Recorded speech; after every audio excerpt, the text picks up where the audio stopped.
We are your home theater and AV questions answered. This is AVRant. Want your home theater or AV question answered by Tom and Rob? Send it to question@avrant.com. Welcome to another edition of AVRant. I'm Tom Andrew, and I'm here with Rob H. This is AVRant. It's your home theater and AV questions answered. So welcome back, Tom. And Yes. I'll say right away, thank you to Joe Kluznik for co-hosting with me last week. Based on the title, I'm guessing it was a long episode. It was a long episode. We had lots of news. We had lots of questions. We still had questions left over, but it does kind of make sense because, as predicted, we did have many questions that we had missed due to the 1 week outage of our email between January 6th and 11th. It sure seems to be fixed now. I did not do a particularly good job of getting back to people just to let them know I'd received their emails this previous week. The week leading up to last week's episode, I did a pretty darn good job of getting back to everybody. But this previous week, I had some stuff going on at work, and I had more stuff going on. It was not like anything out of the ordinary, but it was just like appointments for my aunts all happened to be last week, like dental appointment and more blood work appointment for a different aunt and stuff like that. So it's just like, I was busy last week. I wasn't fantastic at being on top of the emails, but email seems to be working just fine now. That all said, certainly people are not necessarily always listening right up to date, so it doesn't hurt to say, yes, between January 6th and 11th, we definitely had emails vanish on us. So if you're hearing that just now for the first time, please feel free to resend them to us because we are not intentionally ignoring anybody. Yes. If you haven't heard us say your name by the end of the podcast. I was gone last week, as was obviously mentioned. So, as you guys know, I sometimes do corporate training type things. So, once a month for the next, everything but for this entire year, at the very least, except for the summer months, I'm going to be out of town doing this every once in a while. It's either a Tuesday or Thursday. Next month is a Thursday, so it's fine for next month for you guys. But every once in a while I'll be gone. Other updates, those of you that are worried about my back, and there's at least a couple of people who sent me some emails about it. Yeah. I got an MRI done. Yes. And yesterday I went in to see the specialist doctor guy person. And what he basically told me was that I've got arthritis in my back. Oh, okay. And which I said, so I have a little arthritis? He goes, nope. You got more than that. I'm like, okay. I mean, sure sounded like it. Yes. Yes. But the real problem, he goes, basically he said the solution, if you will, or the treatment for arthritis is movement, and you move plenty. Between your cycling and your climbing, you have none of the symptoms of somebody with an arthritic back. And I'm like, okay, well, that's good. He goes, your problem is that you've got some bulging discs. Well, and there you go. The worst one is on that left side between L1 and L2. I don't know what that is, but he definitely pressed it, and it definitely hurt. Right. And he said, we're going to do some. We're going to give you some shots, basically some epidural shots. Okay. And I'm like, well, what does that mean? He goes, well, it should stop this from happening again. And if it doesn't, then there's other things we can do that are a little bit more severe. But this should work, and we're going to give you a couple of shots in your back, and then you should go back to rock climbing immediately. Like you should start doing that again. Interesting. That's definitely. I was like, really? He's like, yeah. That's you need to you need to do the things that will exercise you. And I was like, okay, well, I'm going to double check with you and make sure I didn't hear you wrong next time I talk to you, because that seems way too good to be true. That seems unintuitive, but all right. Listen, I mean, I'm going to be honest with you. I was thinking this was a surgery situation. Well, it's not completely out of the question. Yeah, bulging disc can result in surgery eventually, but obviously they're trying the non-invasive first. The next thing is like a nerve dampener or something to deaden the nerve, and if that doesn't, and then past that, if that makes it better, then they'll eventually just sever the nerve. I'm like, listen, we need to I know, that's all sounds That very doesn't make extreme. it better. I mean, that solves the pain problem, but it doesn't, solves the it pain doesn't problem, address right. the cause. Yeah. Well, I don't think there is. I mean, once your disc is bulging or whatever, a little bit ripped, I don't think there's anything. They can't go in there and stitch it back together. I don't think. That's not how that works. Not I think like that, they fuse their. There can they be fuse your fusions, vertebrae. Yeah. And, Which, and sometimes like shaving of bone and stuff like that, if that's the issue. So anyway, so that's what's happening. Okay. So that'll be next month. Okay. I think on the 11th. So he's outpatient. He's like, it's not a big deal. Like, you're very I don't like it when doctors are nonchalant about things, because it usually means it's worse than it's gonna be. So we'll see. This is what he says. He's the expert. How are you right now? Pain wise, I'm fine. You know, like I've been taking it I haven't cycled in like 3 weeks because I had this training coming up last week. Yeah. And I did not want to aggravate it. And cycling usually doesn't, but I wasn't willing to take the chance because I didn't, I needed to drive like an hour away to go to this training thing, an hour back. And I didn't want to be like in excruciating pain. None of this is like, and I say excruciating, it's not really, but none of this is like debilitating. Like sounded pretty debilitating when you couldn't get off the couch for nearly a week. Well, I could get off the couch. It just hurt a lot to do it. There are people when their back goes out, they literally cannot move. They're like stuck on the floor or whatever. I could move. I just really didn't want to.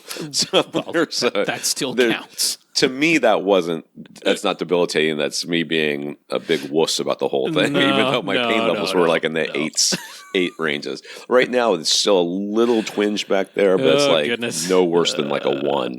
So I ignore that. That's like normal everyday pains as far as I'm concerned.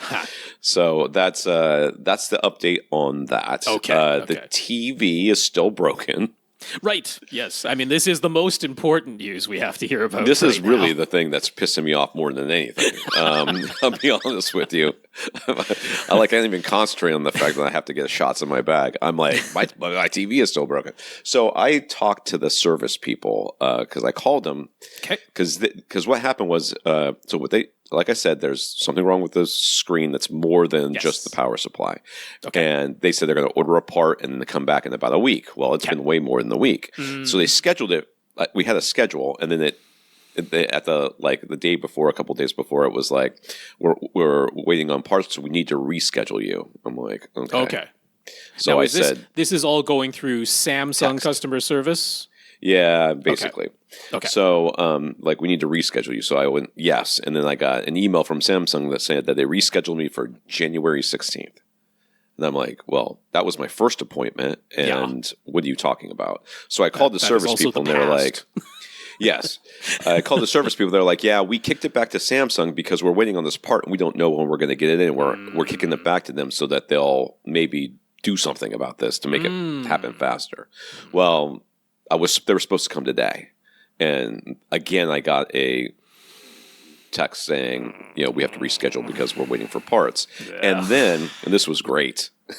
And then I got a call from Samsung that said, hey, we need to reschedule you. We're connecting you with your service person. Okay. I was like, okay, so the computer thingy connected me to the service person, which immediately kicked me out to a voicemail that said, hey, our system's down and we can't answer the phone right now. Oh, is that weather related? Because I was going to ask about that next. Might be. They're out in California. They're like a national service. Oh, okay. But they have a local place here in Tampa, but it kicked it out to California, whatever. So I'm expecting them to call because they don't open until like 8 or 9. So I'm expecting them to call during this podcast, basically. And I don't have my phone on, so I won't hear it, but whatever. Okay. So yes, man. My wife's like, what's the deal? And the thing is we have the other TV, right? That we could set up. Yeah. But the problem is we're terrified. I'm terrified of taking this TV down, putting it someplace else, right? Because it doesn't have any feet on it because it went straight onto the stand. And I don't even know if I have the hardware for the feet. I have the feet, the legs for it. Yeah. But I don't have it. I don't know what I did with all the parts. So I'll have to look. But we may have to connect the feet, take the TV off because we're like, if we like take the TV off and then drop it, well, then we're going to have to buy a new TV. I mean, that's just all there is to it, because they're not going to fix that, because that's us.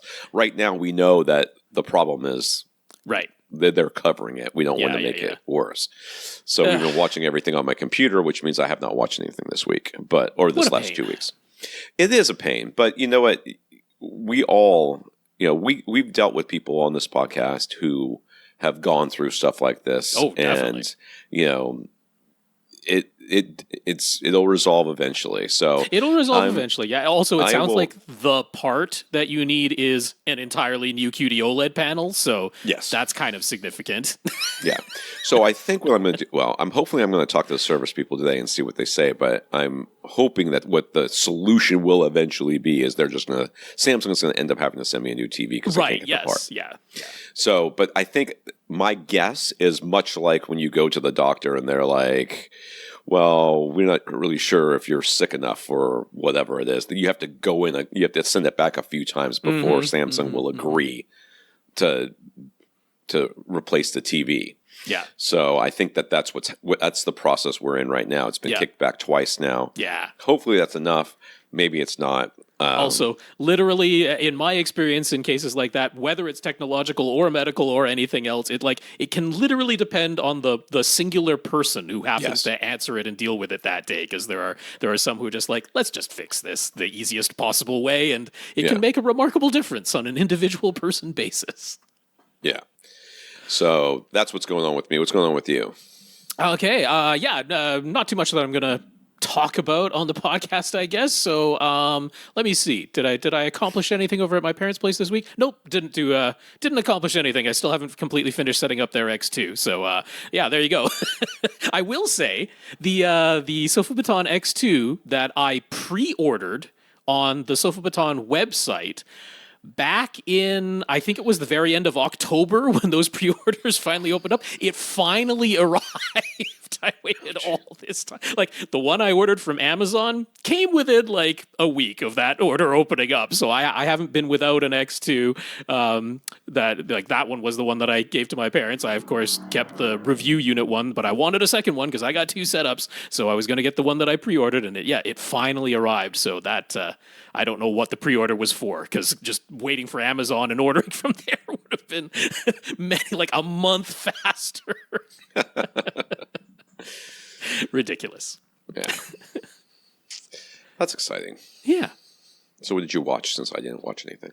Right, yeah. So I didn't manage to make it through a movie this week. So there you go. I don't have a movie review, but I did watch things because I finished up Andor Season 2. So yes, as everyone has been praising that show, I will praise it as well. This one, as I mentioned with Joe, because I had watched most of the season, but I hadn't finished it off as of last week. It is, like, through the first 5 episodes, I would say, really quite a slow build. It is, ratcheting up tension and a lot of moving chess pieces around the board type of thing. But yeah, with this second and final season, it leads directly into Rogue One. Very similar to how Rogue One, the movie, led directly into A New Hope. So that's a very continuous timeline that's going on there. But yeah, way back when Andor was first sort of conceived of as an ongoing series on Disney+, they had said how they sort of had an outline for a 5-season, sort of arc, and didn't know exactly how many episodes that would necessarily be. But since it ended up just being 2 seasons, what we have here are 4 3-episode arcs at a time, because there are 12 episodes total in season 2, where each one of those 3-episode arcs is kind of like what a whole season would have been in the outline.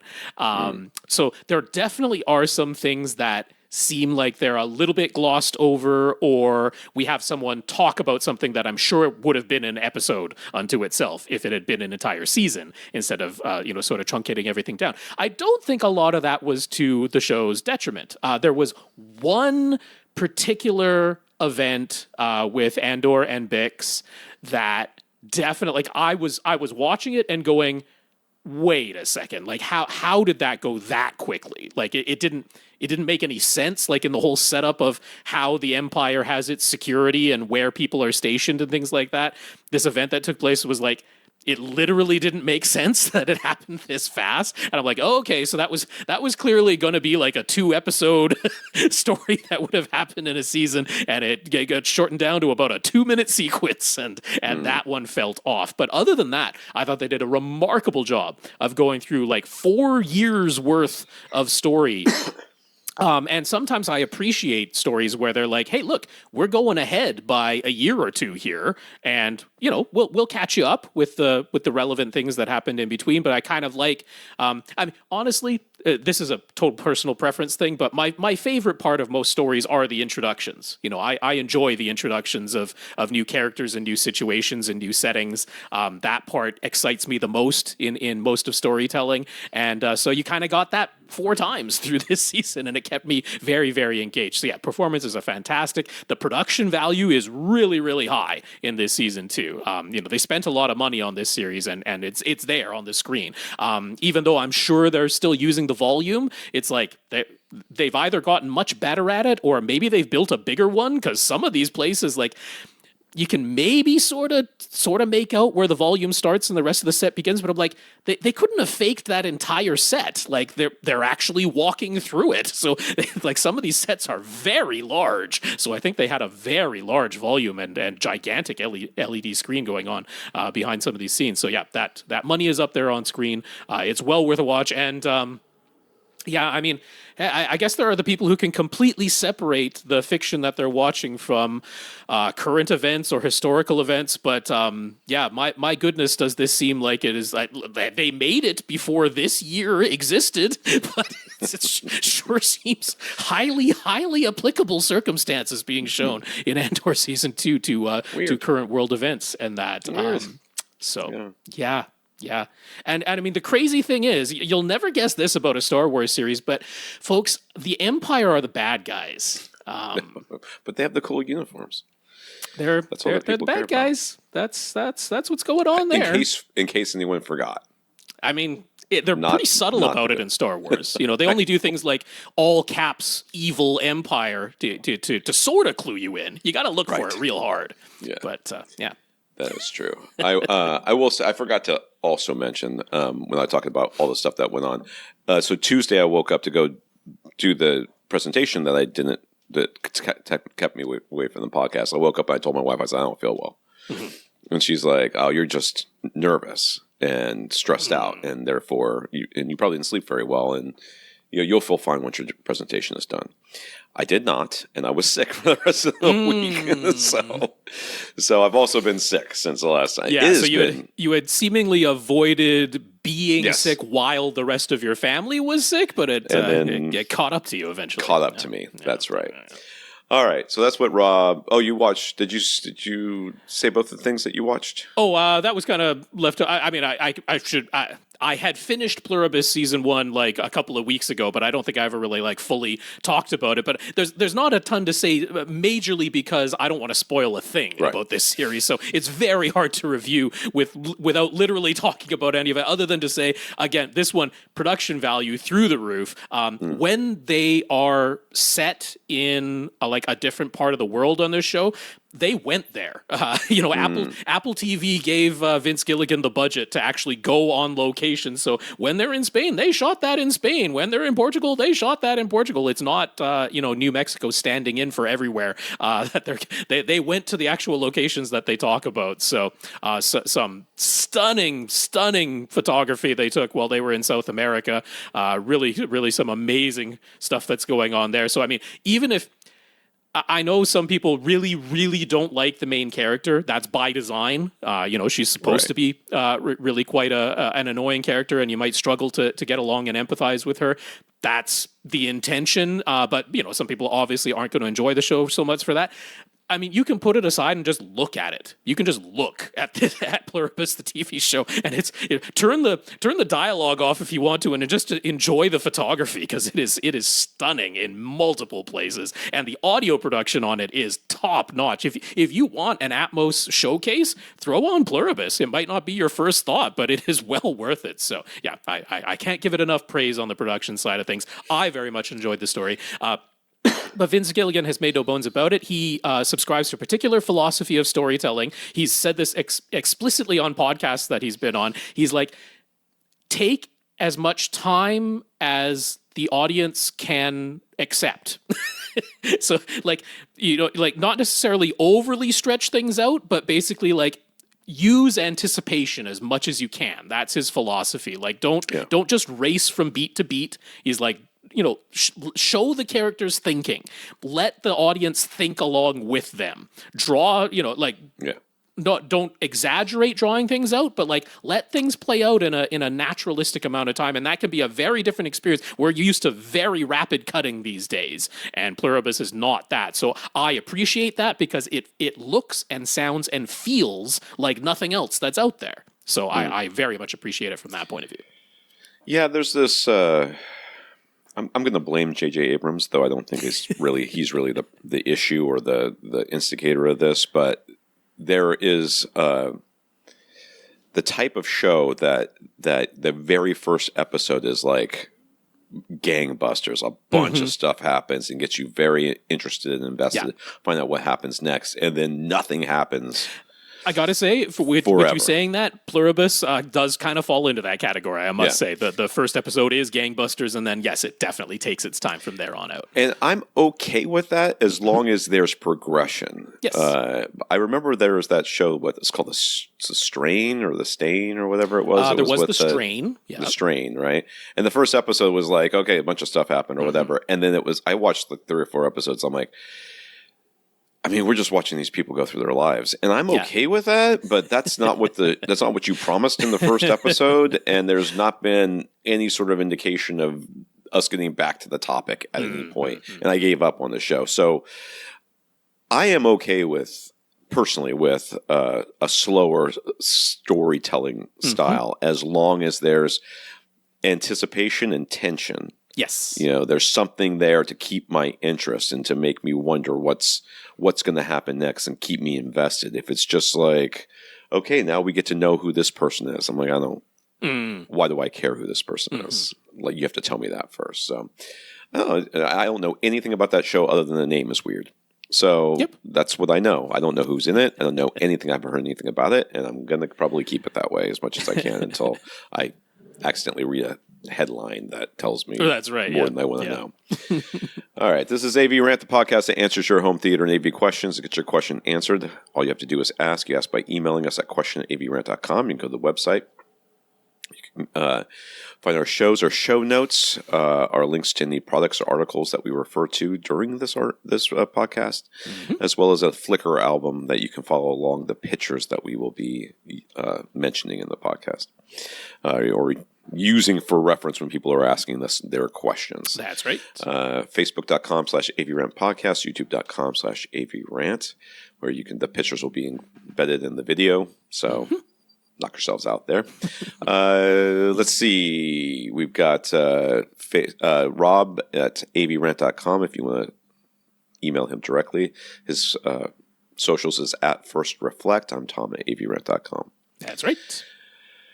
I want to thank our listeners of the week. To become a listener of the week, support the podcast in some way. One of the ways you do that is going to avrant.com, click on the Buy Us a Cup of Coffee link, and it will send you to a PayPal donation site. And there, Dan did that this week, and we want to thank him. Thank you very much, Dan. Yes, Dan, thank you so much for that PayPal donation. We didn't miss any last week when Joe was here because I don't see who donates on PayPal. So there we go. As far as I'm aware, since the last one, which was Keegan. Right. Yeah, Dan has been the next one. All right. Thank you, Dan.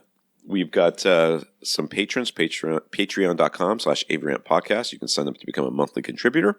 We have 121 patrons currently. We want to thank each and every one of you. Yes, for sure. Once again, that is patreon.com/AVRant podcast if you'd like to sign up to make an automatic monthly donation. So big thanks to our 121 patrons over there.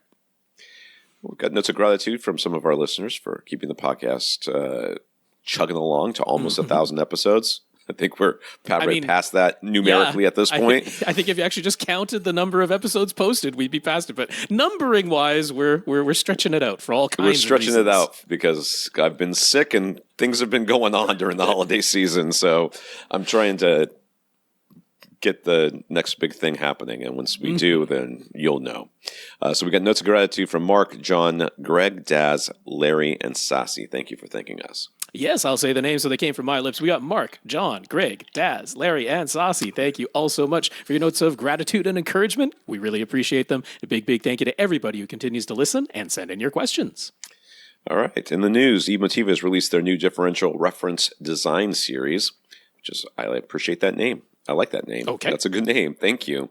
It's not BACCH or anything crappy like that. It just says what it is. It Differential really does. reference design series of compact, stackable, 2-channel separates. As the name suggests, they are all fully balanced dual differential designs on the inside, and each of the new the 4 new components is only 1 rack unit high, so they're easy to mount, or you can stack them freestanding with their optional feet for a total height of just 10 inches. Mm-hmm. Every unit has both trigger inputs and outputs, so it's easy to power all of them on and off at the same time using a single remote. So we're going to start here with the DRA1, Differential Reference Amplifier 1. That's correct. Yep, that's what it is. Yeah. It's a stereo amplifier. It's priced at $800 on its own and uses 100 watt per channel Hypex Encore Class D amplification. It can be bridged and is stable into a 4-ohm load while doing so. It has both XLR and RCA inputs, but you'll naturally want to use XLR connections to retain the fully differential signal path. So I found this really quite interesting because has Emotiva ever gone and used Hypex Encore Class D amplifiers before? They make their own amplifiers. Why would they use somebody else's? I don't quite understand this, to be honest with you. It does tell you that these amps, the Hypex are pretty well optimized and also very cheap. Because if not, they would make their own version of it that was, that they didn't have to essentially advertise for somebody else. That's right. Emotiva's own amps have been, as far as I can recall, all Class AB or sometimes called Class G or Class H because it's pairing a Class AB amplifying module with a switch mode power supply or a power supply that can change voltage rails, something like that. So they'll sometimes call that a Class G or a Class H. But the modules themselves from Emotiva have been Class AB. So doing this Class D, to get to a single rack unit of height, you pretty much got to go Class D, unless you're going to have some sort of high velocity fans in there and some very interesting modular designs. So, it really is a form factor type of thing that necessitated this change. But I just found it notable, worth remarking on that we've got Encore amplifiers here in an Emotiva product. It's very strange, but I wonder what that conversation was like. Yeah. To be honest with you. Somebody was asked to crunch some numbers to see if they could do it themselves. For sure. And they went, and yes, but it'll cost this much. By the specs, I would assume these are the 252 modules because those are the ones where if you rate them in the same way that you would rate a Class AB amplifier, then they work out to pretty much exactly 100 watts per channel into an 8-ohm load, and that's what they've rated this, DRA1. All right. So above that stack would be the DRP1 stereo preamp, which is where the P comes from. Mm-hmm. It's priced at $700 on its own. It's all analog with a resistor ladder volume control. It does provide an XLR subwoofer output, though, with a 12 dB octave high pass and low pass control on that. So there you go. You get your stereo preamp for $700. I imagine So the fact that you keep saying that on its own, it means that together they're cheaper. But we'll get to that. we will get to that. Yes, although you've seen it in the images if you've been following along with the images. But this is an all analog stereo preamp. So look, obviously from Tom and Rob at AVRant, we don't particularly worry about if there are analog to digital and digital to analog conversions and that sort of thing. We believe that if it's engineered well, the audio that actually reaches your ears will be perfectly fine, regardless of conversions like that. But there are the audiophile crowd that are like, hey, once I've converted, any of my digital sources to analog once, then I want to keep it entirely in the analog domain from there on out.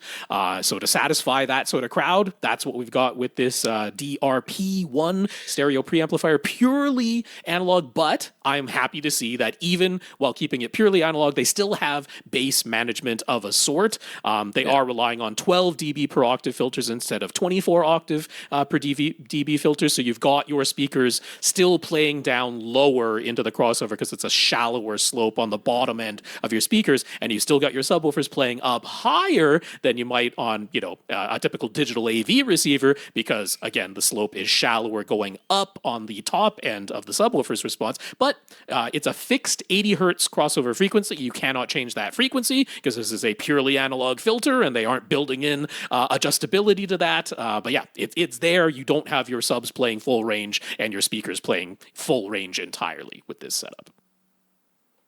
I scrolled up so I could click on it so I could look at the pictures.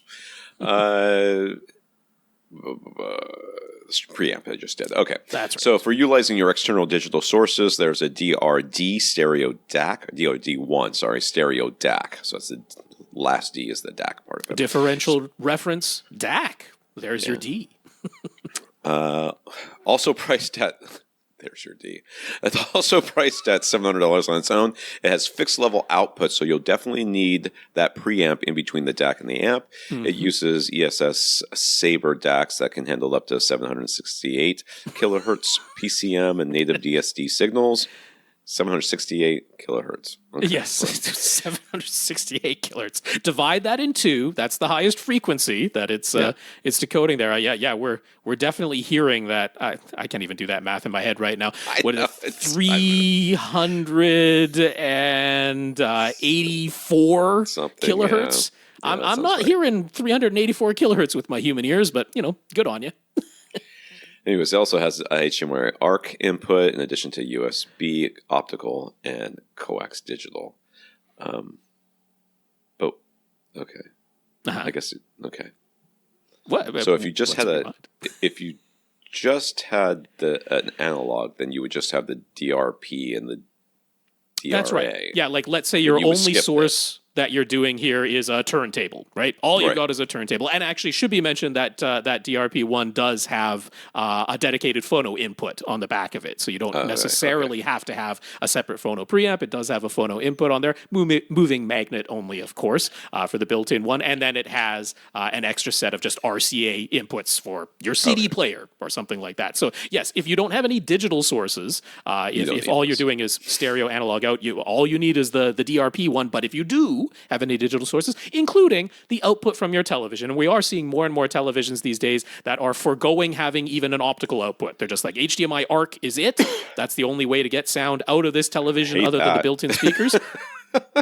Don't love that, but I'm glad to see that on a product like this DRD1 stereo DAC that they're including an HDMI ARC port. It is only ARC. It is not eARC. It is not decoding Dolby Atmos or DTS:X. Why would it need to? It really doesn't need to. They're like, hey, have your digital source, your television output 2-channel stereo PCM. That's what this is designed to handle. And regular HDMI ARC is more than up to the task for that. But yes, that's what's going on with the DRD1 for $700. All right, and then there's the DRS1 streamer, where the S is stream, priced at $800 on its own. This also has the same ESS Sabre DACs built in, so if you're only using the streamer and no external digital sources, you don't necessarily need the DAC in your system. The streamer uses Volumio for the interface, so while Pandora, Tidal, Qobuz, whatever it's called, and Room are all here, Spotify is not. Yeah. I mean, it's a notable one. It feels like an omission, I'm going to be honest with you, because Spotify is pretty popular. You kind of got to note it when Spotify is not present, because it is definitely the most popular. And Spotify has an actual lossless tier now, don't they? Finally, after years and years and years of promising a lossless tier, I think they finally have a lossless tier. So, it's one of those things where just the licensing hasn't been worked out between Spotify and Volumio just yet. But yes, it is a notable omission. You have to be aware that Spotify is not built into the DRS1 streamer. Oh. I don't know what's going on with my phone, but I've been playing Pandora at work for years now. Right, and my phone goes from 100% or 90% or whatever down to maybe 80. Yep. during the time, Yep. except for the last couple of weeks where it has gone. I mean, it has literally almost killed my phone, like down to 30%. Like, and your battery's the battery on its health, way out. well, that's what I would thought too. But the battery health and everything else on the phone itself. So the phone's not a year old. Oh, I got it. I got it after maybe it's a year old. I got it right about this time last year. Mm-hmm. So, it's strange that it's doing it, and it's the only thing that's doing it. And I'm shocked. I think that there was an update or something that did something. So Pandora's killing my phone. I won't complain about that. Anyways, and if you bundle all 4 of these together, you can get them along with a cabling kit for all of your XLR trigger and digital coax cables that you will need. All of the cables will come with it for about for $2,600. I think $2,599. So a $500 savings versus buying everything separately. So. Yeah. Yes, if you're doing the math in your head, yes, that means they are valuing that cabling kit at $100. That's where the $500 bundle price savings comes in, because you are going to need some cables to connect these 4 devices to each other. All analog cables, of course, except for whatever digital cable you're using from your digital source. So yeah, there you go. They're valuing the included cables at $100. These do come with optional rack ears and optional rubber feet. So whether you're going to stack them freestanding, you use the rubber feet in between, or you use the rack ears to mount everything in a rack. But yeah, 4 rack units in total, not bad at all. 10 inches high if you put those rubber feet on and put a little bit of gap in between them and freestand them. And yeah, there you go, $2,600 for a 4 stack of stereo-only audio equipment. All differential, all fully balanced, all fully analog after the digital conversion. Could be up your alley from Emotiva. There you go. I don't like the gold. I'm going to be honest with you. I just don't. I've never liked it. I know some people really dig gold, and I understand you. I'm not saying you're wrong. I'm just saying that for me, gold has always been a turnoff on audio equipment. So. Yeah, is this something that I think there's a huge call for? No. But I also think that they're not having to do a whole lot to put this together, since the amps themselves, they're outsourcing. I wonder how much else of the interior of these things they're outsourcing as well. I mean, they didn't write the Volumio code. They partnered up with Volumio, so they didn't roll their own streaming, operating system. All right, let us know if you're interested in getting that and why. So, comments here from our listeners. We have correction. Last episode, we talked about the brand new miniDSP Tide 16 Pre-Pro that miniDSP announced and said that it will start shipping in February for $3,500. Jeez. We made a couple of mistakes that were pointed out to us in our YouTube comments. YouTube doesn't ever point out mistakes. Why would they? Why would they suddenly start now? People enjoy it. They revel in the opportunity. They do. Look at all those XLR outputs That's on the back right. of this thing. Yeah, it's ludicrous. There's First up, 16 the of them. miniDSP Tide 16 does not include DTS-X Pro. We were correct that its DTS Neural X upmixing is limited to 11.1 channels, and that is also the case for its DTS-X decoding. So the only way to utilize up to 15 speakers instead of 11 is via Atmos or Dolby Surround upmixing. There you go. So what is this thing? This is a 16 channel, so it's up a pre-pro. I see. Yeah, up to 9.1.6, but with the option of, if you're using fewer than 15 speakers, up to 4 of those XLR outputs can be completely independent subwoofer outputs. Yeah, Tom wasn't here for the news that we went over with Joe last week. So yeah, this is interesting because for that $3,500 MSRP, it comes with the entire suite of DRAC. So it's room correction, bass control, and art all included for that price. So that's kind of a notable thing there. And then, yes, they definitely, if they skimped anywhere, it's on the HDMI side of things, because it's 3 inputs, 1 output, and they're all HDMI 2.0, not 2.1. So there's no 4K 120 support. There's no 8K 60 support. It does have eARC, though. And yeah, it does do VRR, but only up to 60 hertz. So that's kind of it. Also, it does not do Oro, so you're not going to have more than 11 speakers via Oro. Doesn't include Oro. Does not have IMAX enhanced. How will you live without it? You'll have proper bass management instead of horrible bass management. I don't know how you'll cope. But there you go. Those are the things that they skimped out on. $3,500. All right. Well, there's another pre-pro out there. Second, Rob said that compared to the Monolith monoprice Monolith HTP1 Pre-Pro, the miniDSP Tide 16 comes with the full DRAC Live suite, including art and no extra charge, which is true, and that the Monolith HTP1 comes with DRAC Live room correction, but you have to pay extra to upgrade it to base control, which is also true, and the HTP1 cannot be upgraded to art, and that last part is not true. The HTP1 can be upgraded to DRAC Live art now. You just have to pay extra for it. Yes, so that is a fairly recent development. So I was not keeping up with the latest when I made that incorrect statement. I'm very happy to be corrected about that because I'm a big fan of the HTP1. I like the HTP1 very, very much. Its MSRP is $500 higher, and then if you are upgrading all the way to DRAC art, there's going to be more money on top of that. But it still has some capabilities that this Tide, or I don't know if capabilities is the right word, some alternate ways of doing things that the Tide 16 does not. And does the HTP1 have Oro? I think the HTP1 has Oro. Gosh, I'm going to have to look that up while we're talking. I don't know. Who cares? Finally, if you're ordering the miniDSP Tide 16 to be delivered to an address inside the United States, that $3,500 price that was mentioned is not what you will end up be paying in full. miniDSP is going to be adding a separate charge to cover the tariff fees that have to pay to ship the Tide 16 units from China. And other than defective units, which they will take back and replace, they are stating that all sales are final. So it's not the typical return policy that most buyers in the U.S. might expect if they don't read the fine print.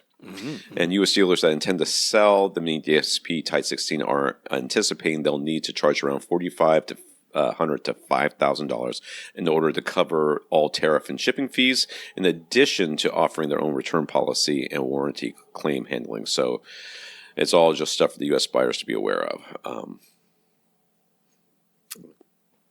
Yep. At which point, basically, price parity with the HTP1 is the point of things. Like, even after you upgrade the HTP1 to DRAC Live Art and base control, now we're basically at price parity, for a similar situation there for U.S. buyers specifically. Got to remember, not everywhere in the world is facing tariffs on imports from China, or at least not to the same percentage. Also, just to reiterate for Tom, since you weren't here last week, does come with a miniDSP UMic 1 in there, so you're ready to go. You don't have to purchase a separate microphone. But interestingly enough, if you're like, hey, I already own a UMic 1, I don't need a second one, they will take $50 off of the price, which I'm like, I've never seen that. Like, when have you been able to buy a Denon receiver and say, you know what, I've had plenty of Denon receivers in the past, I already have an Odyssey microphone, you want to knock $10 off the price? Nope, that's not going to happen. You're getting that mic whether you want it or not. The little antennas on the back of this thing, the little Wi-Fi antennas, a little nubby thing, a little Bluetooth antenna. Little Bluetooth. That's not sticking up by the back like the big giant ones on that Emotiva thing we just saw. I didn't even know they came this small. Yeah, they're very hard. Like, you might not even notice them because they're not sticking up. Yeah, they're next to the power inlet and then over on the other side next to the HDMI ports. Very small. It's very cute. Hey, you know what? Every once in a while, somebody wants a processor, right? Yes. A pre-pro. And where have we been able to recommend them to go? That's right. It's either Monolith, the Monoprice, or Denon, I guess. Well, Marantz. Marantz, we typically go Marantz, which is a considerably higher price point, and then to say nothing of the ones that go well beyond 15 speakers into the Storm Audios and the Trinovs. Those are multi-tens of thousands of dollars. Yeah.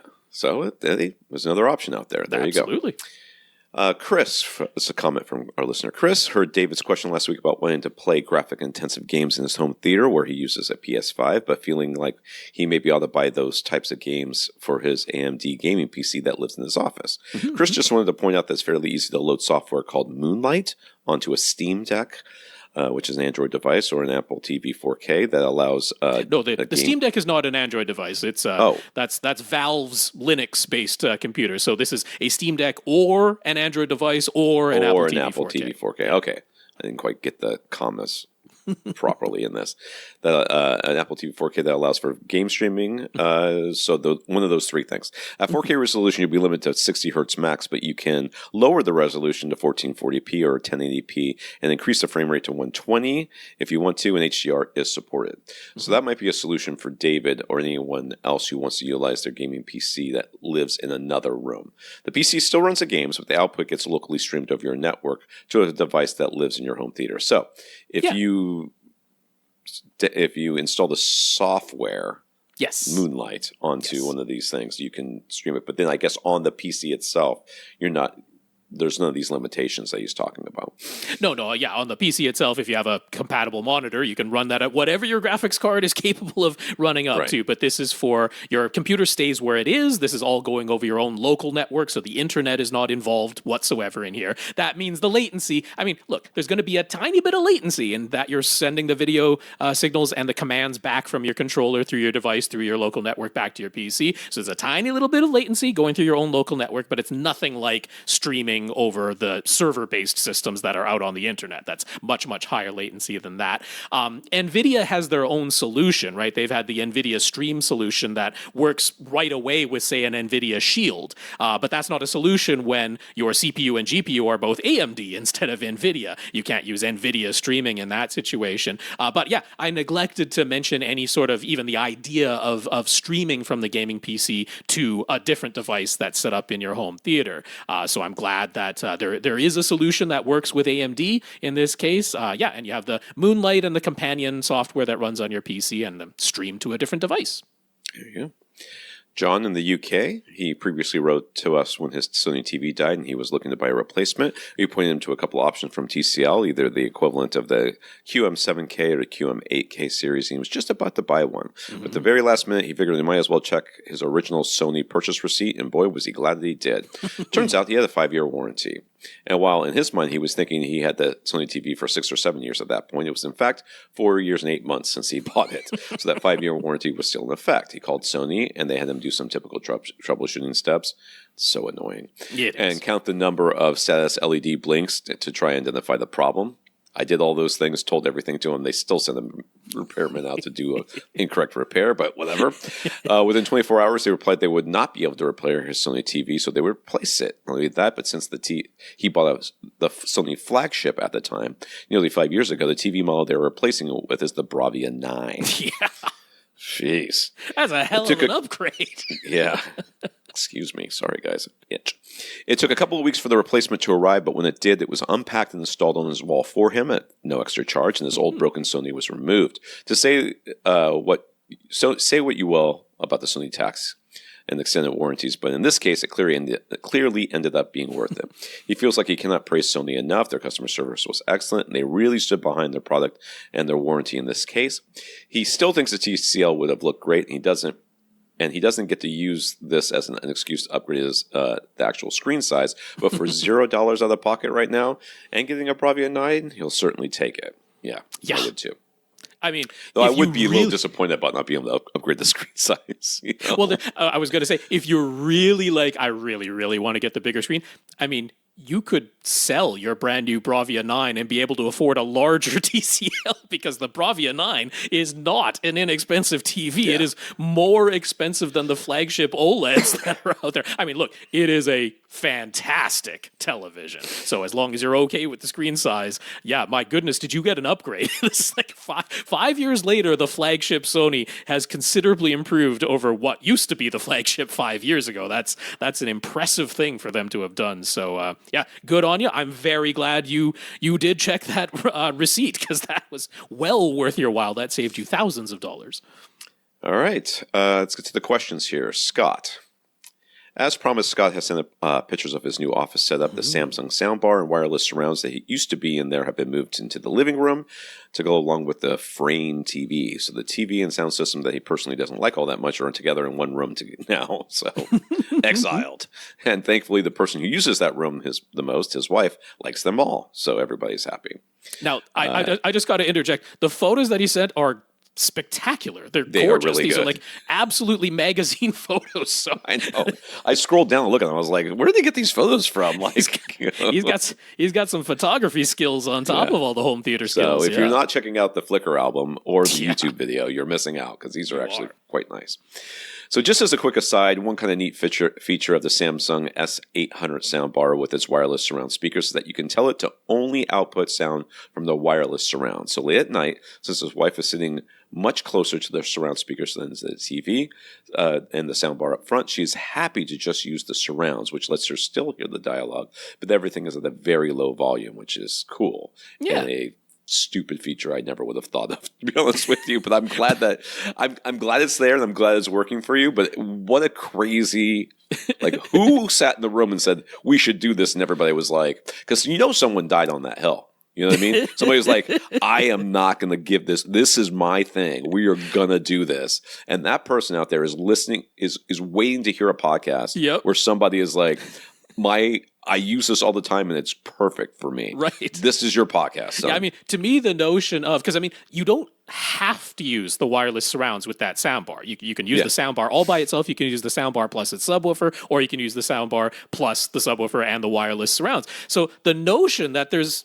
the ability at all to be like, well, the soundbar still has to be part of the system because that's where the HDMI ARC port gets plugged in. That's where the optical port gets plugged in. They're not being plugged directly into those wireless surrounds. So like the soundbar still has to be on. It still has to be part of the system. But like to have the ability to be like, well, yeah, no sound is actually going to come out of that soundbar. We're going to have sound only come out of the optional wireless surrounds. That is surprising. That's a surprising feature. That is not one I would have thought to even look for that. That's right.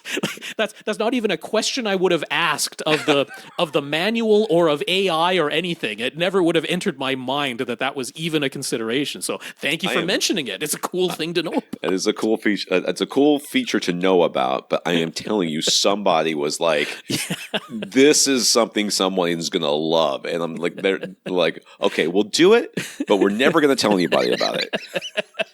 It's only going to be in a footnote in the manual somewhere that nobody's going to read. Hilarious. Anyways, Rob's suggestion to create a whole new Samsung account in order to get the Smart Things app working with the soundbar again was successful for one day. For a day.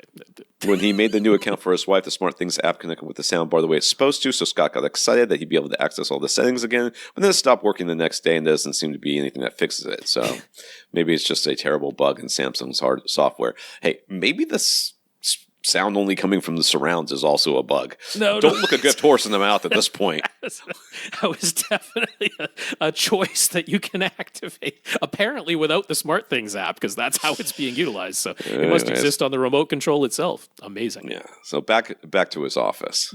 How do you label that button, Rob, on the remote? Just surrounds only? There's a surround only button? S only, I guess. Something like that. Can you imagine how many broken soundbar systems we would be dealing with if they had a button that was surround only on there? It would just be people calling us constantly. And given the way Samsung remotes are, I mean, that's got to be the tiniest printing that no one would ever think to look at. So yeah, I don't know. So back to his office, the system that all of us on this podcast only care about. The rest of the thing is crazy. It's a Samsung S95C QD-OLED. Boy, I wish I had one of those. Yeah. An Onkyo TX-RZ30 receiver, a Panasonic UB820 Ultra HD Blu-ray player, an NVIDIA Shield Pro, and then a Nintendo Switch 2. These are all up front. He moved the old TV cabinet to the kids' game room and bought a narrower TV stand that helped him better position his front bookshelf speakers on stands for the couple of weeks until his new front tower speakers arrived. Speaking of which, he now has an SVS SB1000 Pro subwoofer in white, an RBH impression 85i towers, RBH impression 55i center, and a Dayton Audio Tri-Trick speakers now serving as surrounds. All of the speakers are in white. So you can see these crazy, I mean, if you haven't already seen them, these crazy pictures are insane. They're like, how clean is that rug? I know, right? That's unnatural. Has anybody ever stepped on that rug? I feel like the answer is maybe no. This was like AI cleaned up or something. That's the only way I can explain it. No one's it's real so life. Good. My receiver doesn't look like that. I'll tell you that right now. I'd have to spend hours cleaning it to get it to look like that. Anyways, I got to say, if Scott has a pet of any kind, this is voodoo magic. Because this is voodoo magic. There's no way that if you have a pet that none of this is real. This is probably not even a real question. Anyways, he wants Tom to get some credit, so he'll just say Tom was right. Okay, this is clearly a real question from a real person. That's right. Yeah. Clearly.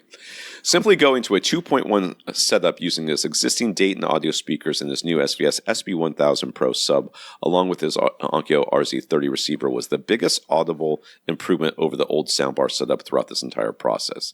He loves that he can easily log into the Onkyo's web interface, just using its IP address, and he's impressed with DRAC. When his RBH speakers arrived, he tried using just the towers on their own, no other speakers, no sub. In the small room, they can genuinely output right down to 20 hertz. I'm sure they're making noise of some sort. The measurements indicate that is actually the case. Yeah. And has directed a rather amazing job EQing them full range, which, I mean, according to this, it's a basic line. But they're kind of crunched, so you can see there's some wiggling in there, but it's not quite as bad as maybe. Yeah, it seems that he truly targeted completely ruler flat in here, not the default with the at least gentle sort of rise up toward the base. He certainly targeted completely flat. Something going over there in the crossover region of the tweeter to the mid range, but okay. So he bought bulk 12 gauge speaker wire, braided cable sleeves, heat shrink covers, and banana plugs, along with a white cable loom to dress up all of the speaker and subwoofer wires. That way, they're visible, but they look nice, and no need to hide cables if they look nice, right? He did also mention in his email that, Tom, if you want him to make you some wires of this sort, that he's willing to do so, because he just kind of enjoyed the process of covering his own bulk speaker wire. Well, I might have to take you up on that. There you go. With you, I don't know. I don't know how many I would need. I would have to look. And then on Rob's recommendation, he tried out the Dolby Atmos height virtualization, utilizing RZ30's 9 channels of processing, but only 5 physical speakers. Pluribus ended up being an excellent showcase. I guess there you go. His wife was convinced he had actually added overhead speakers like they have in their dedicated theater. Scott feels it is 80% of the way there to actual speakers in the ceiling, so he's in full agreement now. Better to spend the money you would have spent on the overhead speakers on getting the best 5 speakers that you can. The complexity of the setup was simpler, and the virtualization is actually pretty darn impressive. So now he's thinking he wants to fully optimize his bass response in this room as much as possible. Having the single subwoofer at the midpoint of the left wall is actually more to do with looks and convenience versus choosing that spot for performance, although it does seem to be a good location in terms of performance as well. But since his new RBH towers play surprisingly well right down to 20 hertz in this room, there may be some way to take advantage of that. So I guess he contacted RBH, and they suggested he could try running the tower's full range with the LFE plus mains turned on in the bass management, and then just adjust the phase on the sub to find the optimal blend. But how exactly does he do that?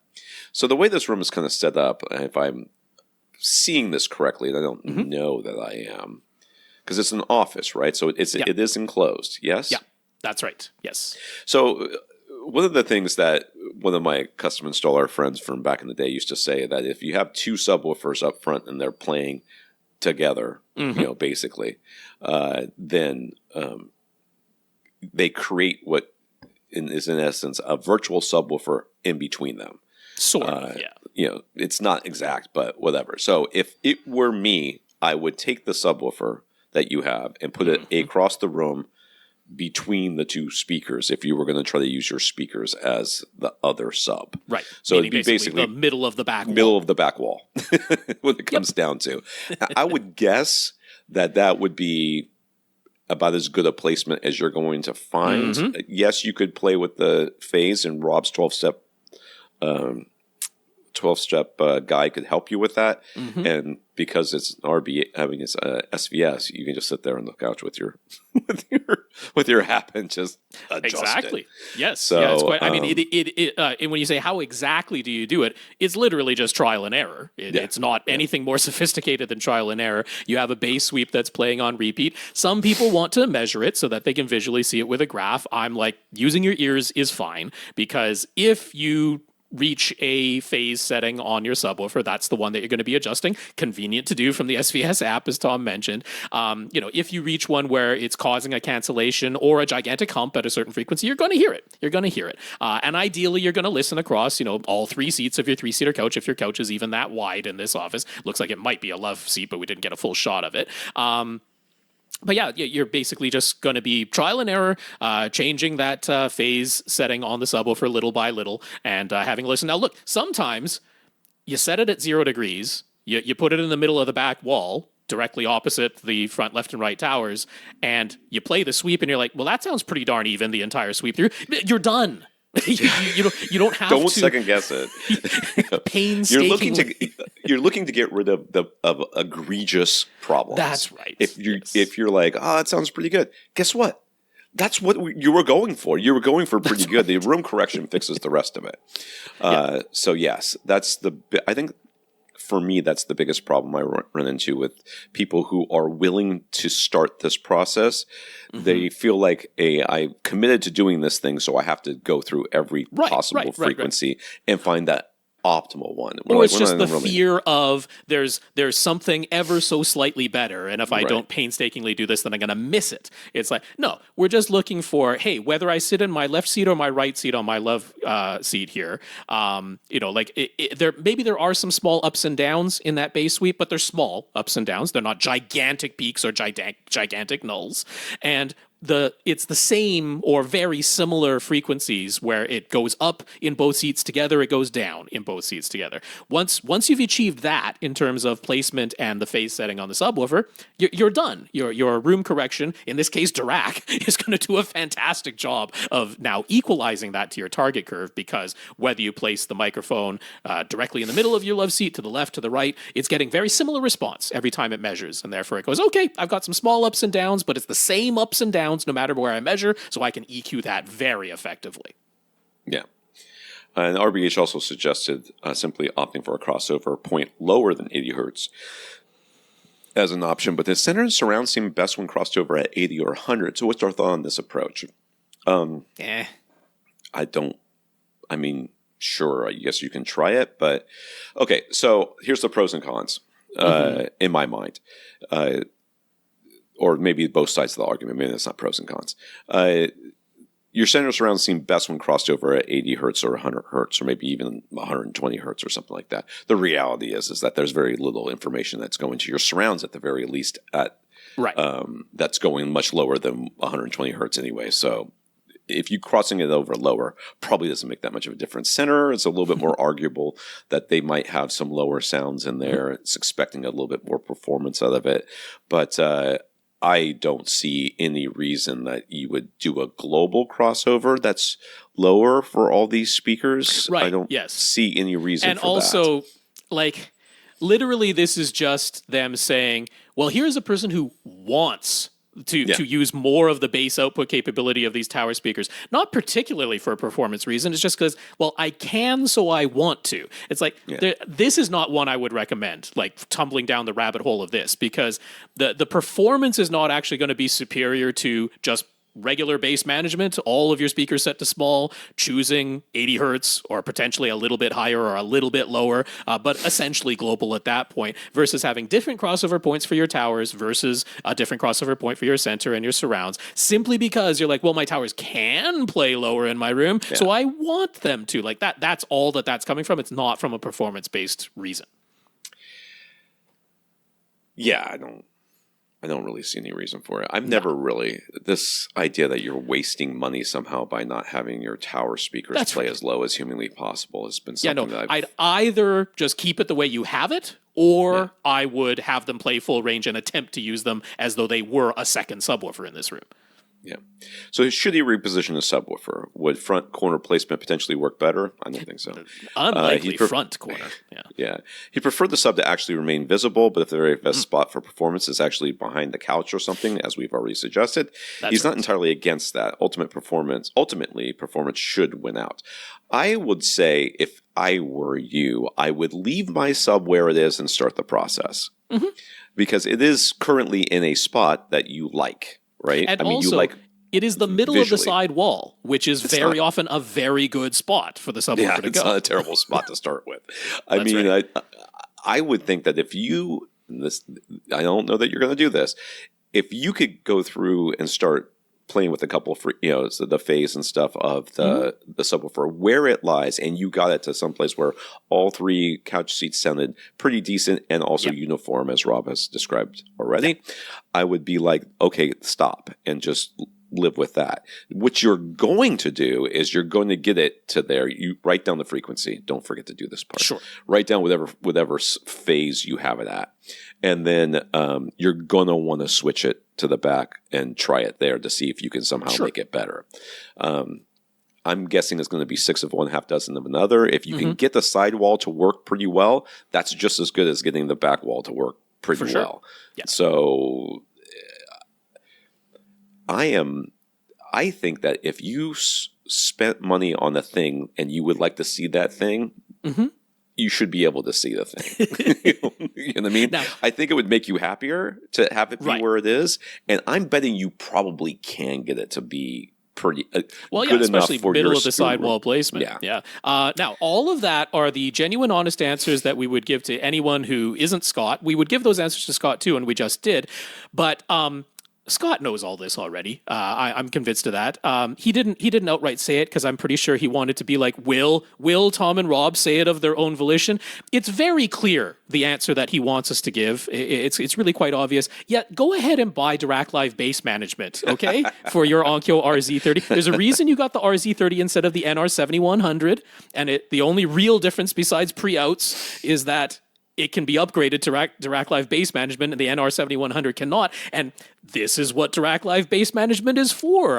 It's for that crossover between your speakers and your subs. It's for being able to use full range speakers in conjunction with a single subwoofer, but be able to treat them with individual EQ and individual phase settings so that they all work in cohesion together, even if the physical placement is not completely optimal. So, dude, we know you don't have a problem spending a little bit of extra money. And of my own volition, I saw through, I read between the lines, and I give you my blessing to go ahead and spend the money on Dirac Live Bass Control because it'll do a fantastic job of automating this process, and now you don't have to trial and error it yourself. It'll do the calculations for you.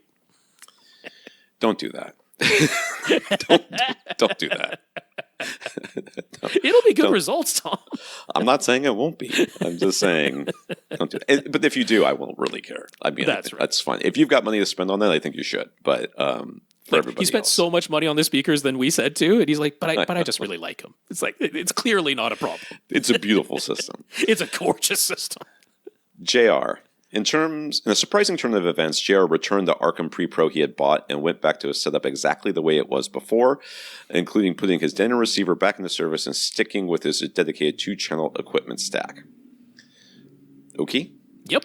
Those are 2 subwoofers. I don't remember any of this. Those are 2. What are those? Are those SPS? He's got 2 cylinder subs at the midpoints of his side walls. He's got 2 rows of seats. The main 3-seater couch that mostly sits on, and a riser with a couple of easy chairs behind there. Yeah. So in that 2-channel setup, that accounts for probably 80% of his listening in this room, he uses a Macintosh MAC 7200 receiver plus the optional outboard Macintosh 220 room, perfect room, and bass management unit. To him, does a superlative job, even though he still insists on having his primary 2-channel source plugged into separate Denafrips. Denafrips DAC that precedes the Macintosh equipment in the single chain. Anyways, the point of his question is that the Macintosh outputs include a high-pass filter signal that goes to his front, left, and right speakers, and a low-pass signal that goes to his pair of SVS PC2000 Pro cylinder subs. But whenever he listens to anything that is multi-channel, he uses his Denon receiver, of course. The thing is, the Denon's front, left, and right pre-outs feed his Macintosh gear via the home theater bypass input, so that's supposed to ignore any of Macintosh's processing and just act as a straightforward amplifier for whatever's being fed into the home theater bypass inputs. But since the Macintosh bass management is handled by the outboard 220 unit and not the Mac 7200 itself, he's never been 100% sure there isn't any signal going from the Macintosh equipment to the pair of SVS subs when the multi-channel system is in use. When it's 2-channel only, the Denon is off, so there's nothing coming from both systems in that scenario. But when the Denon is on, there's a chance that the SVS subs are being fed a signal both from the Denon's subwoofer pre-outs and the Macintosh outboard 220 unit. Now he asked...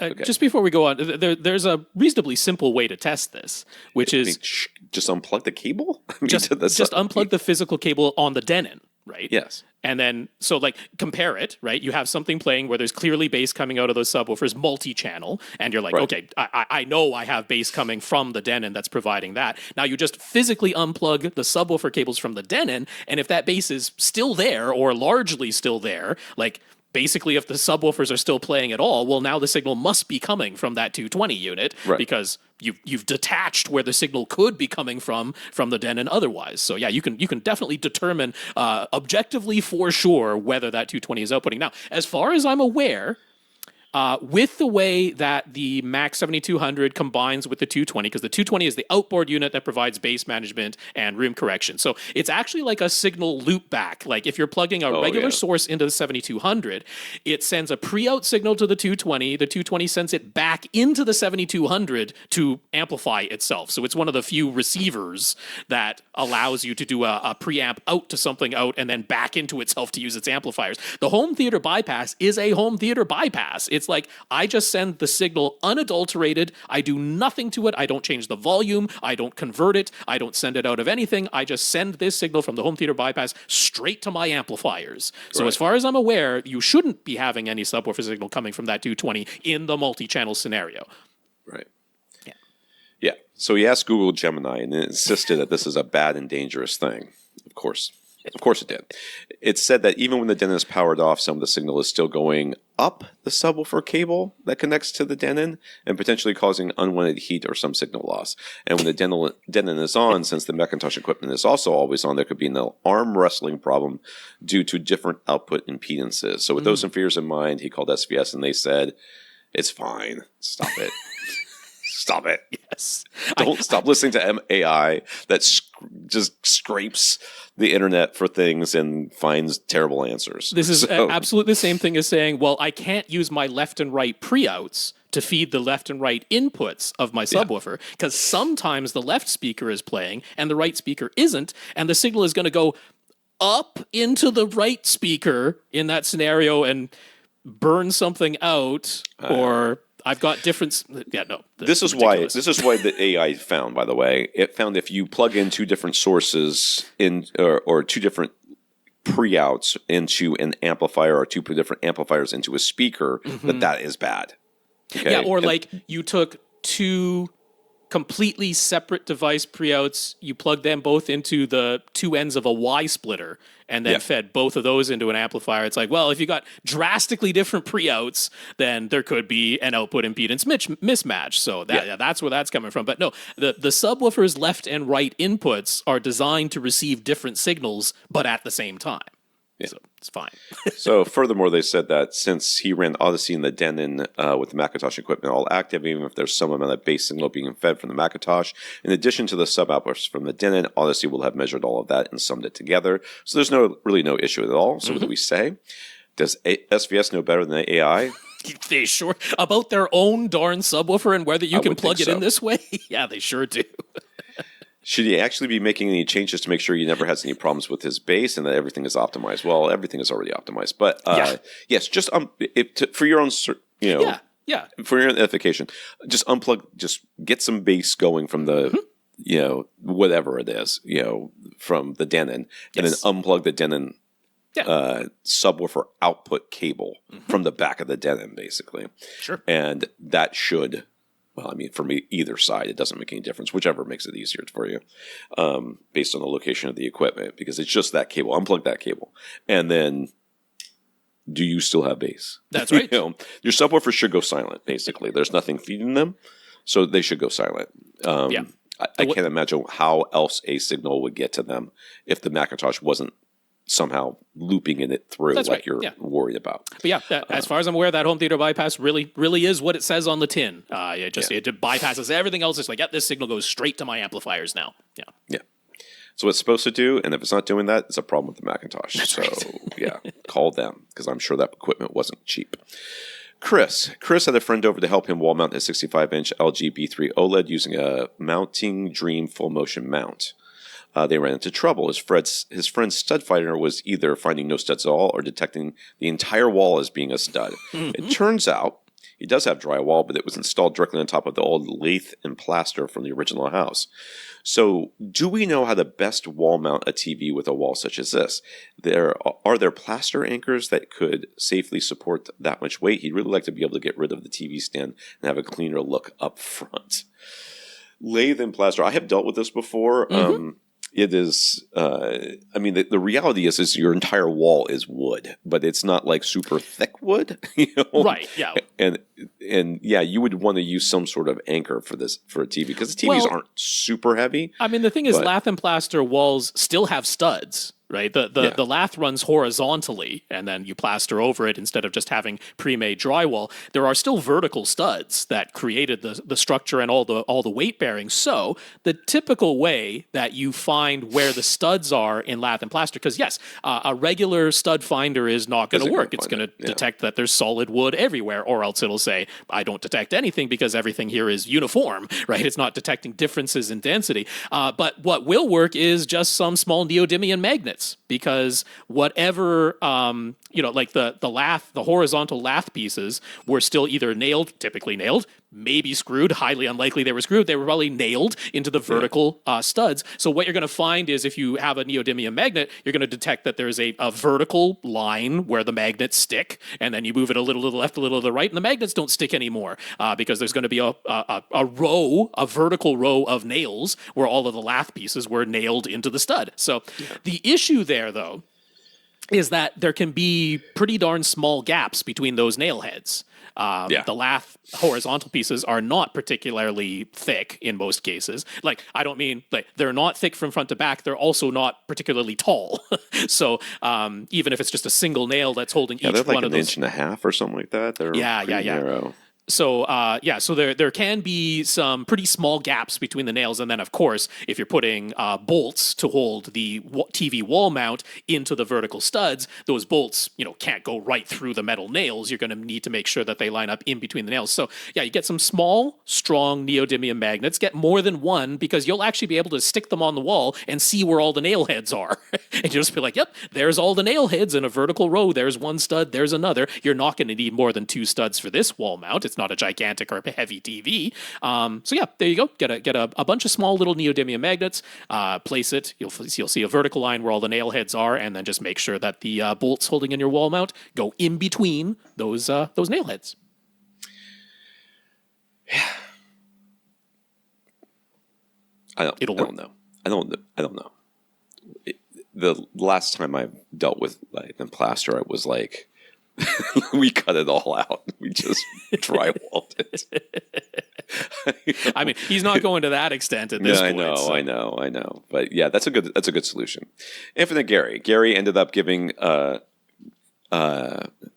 to give his Philharmonic BMR speakers to his nephew, who was very happy to receive them. Gary had been using the Philharmonic speakers as tower fronts and bookshelf surrounds in his 7.2.4 spare bedroom setup, along with Revel, Ultima Voice 2 Center, Revel, Performa surround backs, and PSP upward firing Atmos modules. Mm-hmm. From his prior listening, he had come to the conclusion that there were some aspects of the Philharmonic speakers that he slightly preferred over the Revel speakers, but after shifting around some of the speakers he had in other rooms and in storage, he wound up with all Revel speakers on the floor level, plus the PSP upward firing modules, which sound a little closer in timbre to the Revels than they do to the Philharmonics. Mm-hmm. So even though he might have slightly preferred the Philharmonics on a one-on-one comparison with any of the Revel speakers, when playing all together as a complete system, the all Revel floor level sounded perfectly timbre matched and also blends nearly perfectly with the PSP modules. That's a lot of words. Yep. So, at first blush, it all makes perfect sense that a all timbre matched system of speakers would sound better as a team together versus having 4 out of the 11 speakers that sound a bit better on their own but don't quite perfectly match the other 7. But as a bit of a thought experiment, why is this actually the case? Well, is it actually the case? Let's start with that. But why is it actually the case? For example, on a sports team, you'll often have 1 or 2 superstars who noticeably stick out in compared to all the other players on the team, and that can often be a genuine advantage. But with speakers, it's actually better to have all 11 speakers be slightly lesser, but all the same as one another. No superstars here, but as a team, they're better for it. On the flip side, though, in this main theater, he's got a sole Revel speaker, another Voice 2 Center, playing along with the Dynamo Confidence speakers that in the other 4 positions is still a 5-speaker setup. He can't bring himself to part with them. the matching Dynaudio center, and when he was using it with the other Dynaudio speakers, it did present a seamless front soundstage. But the Revel Voice 2 matches his Dynaudio speakers well enough that there's no sense of timbre mismatch, yet dialogue is always intelligible with the Revel, whereas he'd almost always miss some words with the Dynaudio center. So maybe a superstar in this case that's also a very good team player. What do we make of all that? Man, you made me read a lot of words. Yeah. I'm just going to be honest with you. No, it's a fun way of putting it, right? It's a fun analogy. Yeah, it is. So what... how important is timbre matching is what this question is really asking. More or less, yeah. And is timbre matching the most important thing?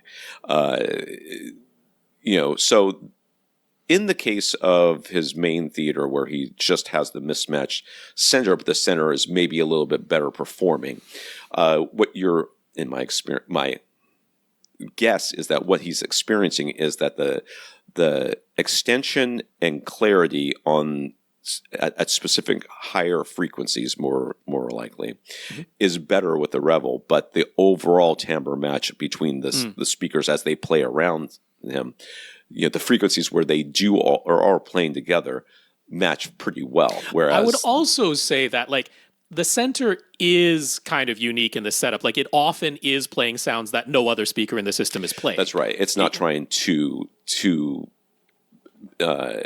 create this a stereo image because it is by itself. Whereas your left and right speakers are working together and maybe will be matching. It will be working with the center, but it's not doing the same sort of thing. The center itself is doing something else on top of that. Yeah, in frequent scenarios, the center is, stereo imaging along with the left and right speakers beside it. But yeah, a lot of the time, the center is doing its own thing for the dialogue. Nothing else is playing the dialogue. And then the sounds that it does have in common, the Revels and the Dynaudios are close enough that you're not noticing any sort of timbre mismatch. Whereas I'm not that surprised that with the BMR towers versus the Revel center, that it was okay, yeah, if I'm just comparing them directly, it's I can hear a little bit of a mismatch there. And then if something is panning from left to center to right across the front, it's okay, there's a little bit of change, little wobble in the timbre as it goes to that different center speaker. That's not a gigantic shock to me. And then you're okay, I have Revel towers. I compared them head to head with the BMR towers, and I think I slightly prefer the BMR towers. But then when I match the Revel towers with the Revel center, there's absolutely no wobble in that left, center, right pan. So as a sum of all parts, I'm in Gary's opinion, a slight downgrade from the BMR towers to the Revel towers, but then once you throw the center into the mix, there's an advantage that the Revels have over the BMRs. So all encompassing, I'd rather have the all Revel setup. Now, look, we got to talk, the Revels are not some kind of downgrade in horrible sound quality. They're excellent speakers. So this is a case of there's something the BMRs did that I ever so slightly preferred. It was probably in only certain scenarios. So this is, I kind of like the analogy. It's I had a superstar that had a little bit of friction with the team in the dressing room. And then I got a superstar who's almost every bit as good, but got along better with the rest of the team in the dressing room. And it's that's kind of the two scenarios that's going on here. So it's not that you can't have the superstar in the system. It's just that, yes, they do need to be a team player. If they're not a team player and they're causing friction with the rest of the system, it's going to be like having that superstar where remarkably you trade that player away and the team does better, right? Maybe they're not, the games that they win, maybe they don't win by as much, but they lose fewer games, because you got rid of the friction in the dressing room. So I think the analogy even works in that way. So, yeah, timbre matching, there is an importance there. But, like Rob said, as far as, this idea that you might get the world's best left and right speakers and then try to match them with the world's a bunch best of other center. Speakers. With a center that is not timbre matched to it, or timbre matched to it pretty closely, but has some problems there. You can still notice the mismatch. Yeah. So, is there anything Gary asks, in our setups that we personally find to be acceptable, but that many people would not. Well, I have a broken TV in my setup. I don't find it acceptable. And you don't find it acceptable. But in his main theater, he's using a 2.35 to 1 aspect ratio screen, but he has simply zoomed his projector in to fill the entire width and leaves it that way. That means he sometimes has light spilling above and below the screen, including times where the top and bottom of a 16:9 image are being projected, but they're being cropped by the black fabric that is above and below the screen. He knows that some people, most people, would strongly object to that scenario, but he doesn't mind it at all. So any such examples in our cases. I mean, I'll tell you Rob's right now, and that's that it's hard to walk in his theater for the number of speakers that are around in there. Sure is. Yeah, that's easily most the people one. would find that unacceptable. Yes. And if I ever do, because I don't always deploy my surround backs. Most of the time I don't. But, every once in a while I'm like, well, I can have 15 speakers instead of only 13. But yeah, that means that if I use any of my surround back speakers, I literally block the only door into the room. So I have to move it out of the way to physically get in and out of the room. That's unacceptable to most people. My room is just far too cramped. But I'm okay with it because, what else am I going to do? So, unlike both of you, I live with actual people, right? That I have to, get along with. So, my theater is more like what our listeners actually, for the most part, have to deal with, which is they've got families, they've got people who come over and see their room, and my old home theater was a little tight to get around in because the width of the couch was too close to the width of the room. I think this theater, once it's done, which will be a little bit, but once it's done, will be much more user friendly as far as that is concerned. Do I think that there's anything in particular that people would object to?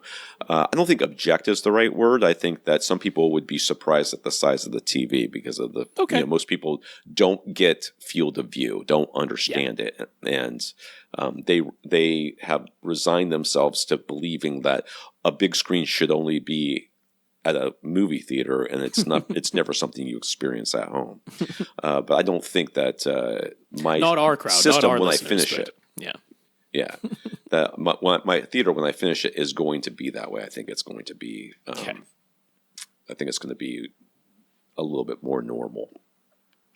Mark, we missed one from Gary. Oh, did I? Yeah, B. We missed B. I skipped B. Yeah, we did. All right.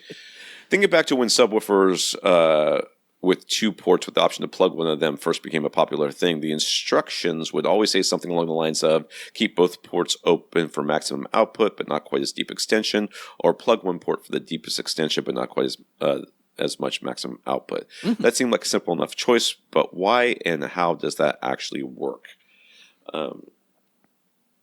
It changes the amount of air that's going in and out of the subwoofer is the biggest thing, and that changes the sound. The air speed at which it goes out because there's less. But the main thing is it alters the tuning of that port. So let's say you have a port and you keep the length exactly the same.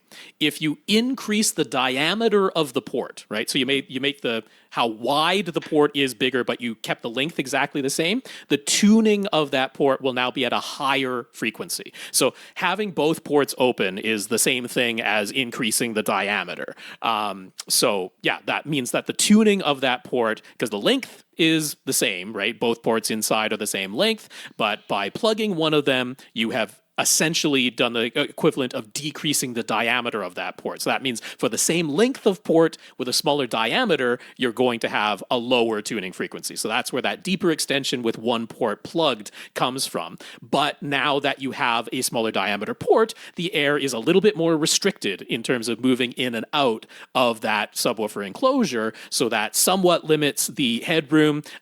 It's a little bit like having a slightly trapped compressor compression of air in there. So there's just a mechanical resistance that's a little bit higher against the movement of the driver. That also means that the distortion of that driver is going to go a little bit higher when you plug one of the ports. But yeah, primarily it's that you have altered the length versus diameter of the port by plugging one of them or having both of them open. All right, Tom had to step away. I'm guessing it's for that phone call or something else, but that means we can move on to Mark, although Tom is just coming back in, so maybe I'll let him put his headphones on and realize we're just going to go on to Mark. There, I finished answering Gary.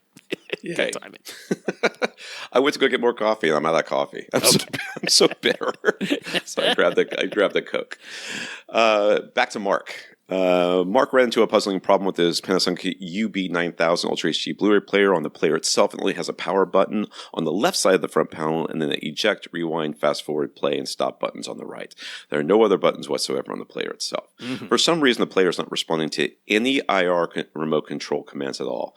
Not from its own remote, not from the universal or replacement remotes that he has tried. It's definitely not just a case of dead or dying batteries. He was previously using his TCL remote, was working just fine via HDMI CEC, but he mistakenly turned off VeriLink in the Panasonic player, and now he's in a real pickle. There's no way to get to the player settings using just the buttons on the front panel, and the only instructions he's been able to find anywhere to factory reset the player are done via remote control commands. Yeah. Whoa. But the Panasonic doesn't respond at all to the remote, and it doesn't respond to any IR remote. The Panasonic doesn't seem to have any tech support phone number listed for him to call, and he managed to get a response from their account on X, but all they did was suggest he replace the batteries in the remote, and they do a factory reset, which was, of course, no help. Yeah. Do we know any tips or tricks that might help him? It still plays discs. He can put a disc in, wait for it to get to the menu, or just start playing the movie, depending on how the disc was authored, and press play on the player itself to get the movie going. But he cannot navigate the disc's menus at all to, say, turn on subtitles or access any special features. And he cannot access the player settings. That's my guess. There's something going on the board itself. So either there's somewhere on the board that something has gotten disconnected from the IR sensor. The little sensor in the front there, yeah, it's literally not picking up IR commands. Because I emailed him back quickly with the only suggestion I could think of, because I don't know of any button combination on the front panel buttons themselves that'll do a factory reset or anything like that. But the Panasonic player does have the option of, like, there's code base 1 and code base 2 because, like, let's say you had two of the same Panasonic player side by side, but you're like, I want to control them individually. There actually is the option to have, like, the remote for player number 1 in code base 1 and the remote for player number 2 in code base 2, and the players are only responding to the two different code bases, so they don't simultaneously respond to the same commands from a single remote that you're using. So I was like, okay, like, there is the thing of you can change the remote to code base 2 manually or change it to code base 1 manually, but if the player is receiving any IR at all, but it's just the wrong code base, it's supposed to flash a little message on the front panel that tells you which code base it's in, and it's like he's getting no response of any kind whatsoever to anything. So, that's just an issue there. So the only thing I could do is if you go to the mobile version of their website, they do have a little chat button. So you can chat. It, of course, jumps you to an AI at first, but yeah, there is a chat option. That might be the only way to get in touch with some tech support. I think you're going to end up having to take it to if you want to use this, you're going to have to take it to someplace. I think it's an actual hardware problem. I think the actual IR sensor on the front thing is not working in some way. Yeah, that sucks. Alan, so what do we recommend for closed-back headphones? He's been using the Sennheiser Momentum 1, which is the original version. I reviewed those a long time ago, I think. One of the Momentum versions. And they're quite good. So he's been using them for many, many years now. He likes their sound quality. He wants whatever he buys to remain equal or better in that regard. But there are a couple of things about them he'd like to change at this point. He wants to use them while he's working in a cubicle environment. So that means he's looking for closed-back headphones. He would like the new ones to be more comfortable for long wearing sessions than his Momentum 1 pair, though. If I remember correctly, these were kind of, sort of over-ear, but not quite, depending on how, what your ears looked like or were shaped. He's always found them a little bit tight, so he needs to take breaks from them fairly frequently. Being closed back will probably be enough, but if the new pair happen to have excellent noise cancellation, that might be a plus, not the top priority though. He's willing to spend as much as $500, but spending less than that would be great. He is willing to add a headphone amplifier if necessary, which means that $500 price point just went up. If we can get you to get what without the headphone amplifier. I don't know if the $500 was amplifier and headphones combined, or if he's like, oh, I'll spend as much as $500 on the headphones if I really need to, and then I'll spend more on the headphone amp. I'm not totally sure. Yeah. So I just clicked off of that. He's willing to add the headphone amp. Otherwise, he's just using his computer headphone jack to power the headphones directly. What do we suggest? Rob, go ahead. You suggest, because I'm going to look up what I'm going to. Okay, so I'm going to suggest sticking with Sennheiser, because in their like quote unquote audiophile, their HD series, they do have typically only one at a time each generation, but a closed back version of those that design of the audiophile headphones that they've been using for quite a while at this point. So at current times, it's the HD 620S.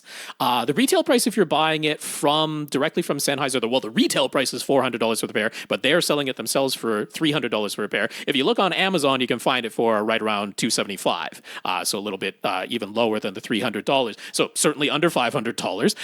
And then, yeah, this is the very, very comfortable, truly around the ear design that I've been able to wear for hours and hours at a time. Now, with the closed back, they're not quite as breathable, of course, as the open back version. Yeah. So there's a little bit of not quite as comfortable on that front, but just in terms of how these sit on your head, how comfortable they are to wear, that they don't even touch any part of the pin of your ear unless you have very large, fleshy part of your ear. But these are a very large ear cup that they go. So the price works. The sound quality is really good.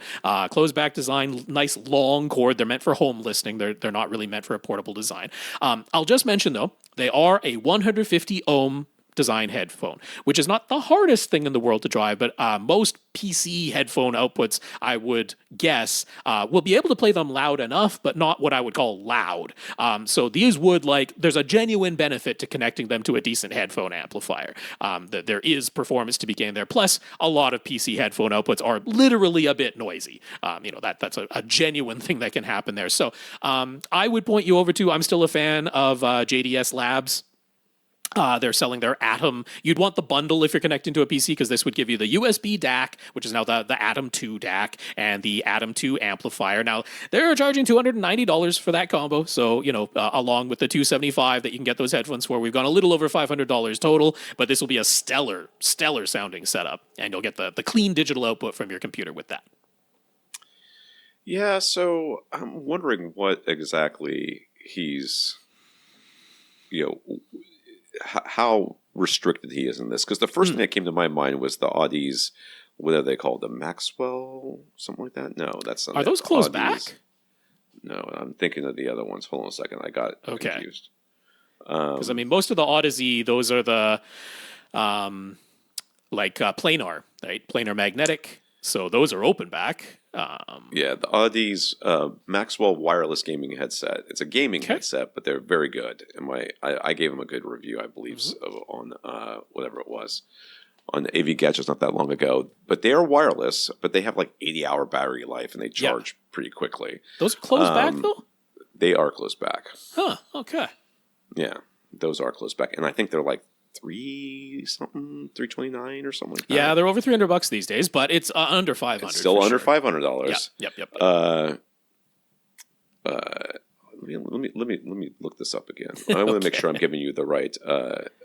Well, I know the Maxwell certainly are their wireless gaming headset there, but yeah, I just didn't recall them being closed back. But yeah, you know better than I, because you reviewed them. Closed back. Okay. Nice. They have an app. They're going to have all the other stuff that you want, and so yeah, I reviewed them. And I liked them quite a bit. My son used to wear them. I think I said this. My son used to wear them when he was streaming online, and these are true over ear. Yes. Yeah. You know what I mean? They're going to be designed for long use. So I think that's a decent option for you. I'm on board with those. I'll put a link in here for it, but for my review. But those have not changed that much, and they would fulfill all your requirements, and they're not that expensive. So that's the way I would go. Okay. A friend of Larry's has a. Somebody needs a brake job. A friend of Larry's has a Sony STR AZ300ES 9.2 channel receiver. He was hoping to optimize its setup with Larry's help. It comes with Sony's own room correction program.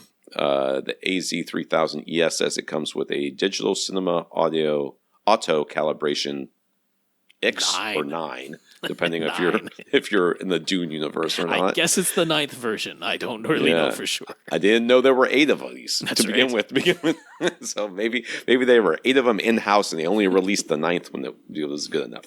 But beyond the description of the manual, which basically just reads like marketing hype, you couldn't find anything in the way of details as to what it actually does or how it works on a technical level. But so, do we know what sort of EQ it uses? Parametric, I'll tell you right now. I could be wrong, but that's would be my first guess. Okay. The number of filter bands it has and all that stuff. And if you'd rather just equalize manually, does it have manual parametric EQ or even just a graphic EQ that he could use along with Room EQ Wizard? I would doubt it. What is this, Rob? I had to go to the Japanese technical manuals to find out anything about this and do some machine translation. So there's a chance that that's completely wrong. But usually on technical things, there's not going to be a whole bunch of room for interpretation on technical language there being machine translated for me. So first and foremost, the second question that he asked, there's no like wide-ranging parametric EQ. There is a basic bass and treble control. That's the sort of extent of the manual EQ. So it's not going to be a good partner for calculating in Room EQ Wizard and then importing filter settings. But this version of Sony's own proprietary room correction uses fur filters.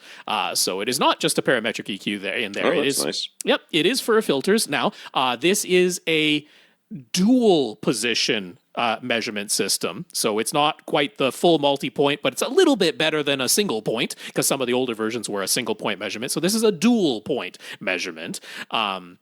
So slightly better there. And they're actually using a little bit of a directional microphone plus a, what would you call it? I mean, it's a thing to hold it exactly positioned correctly on your tripod. So it's like you actually have it on the top position in one orientation, and then you rotate the mic 90 degrees and move it to a lower position. So it's like doing multiple different triangulations with those two measurements. So it's not the worst system in the world as far as that goes.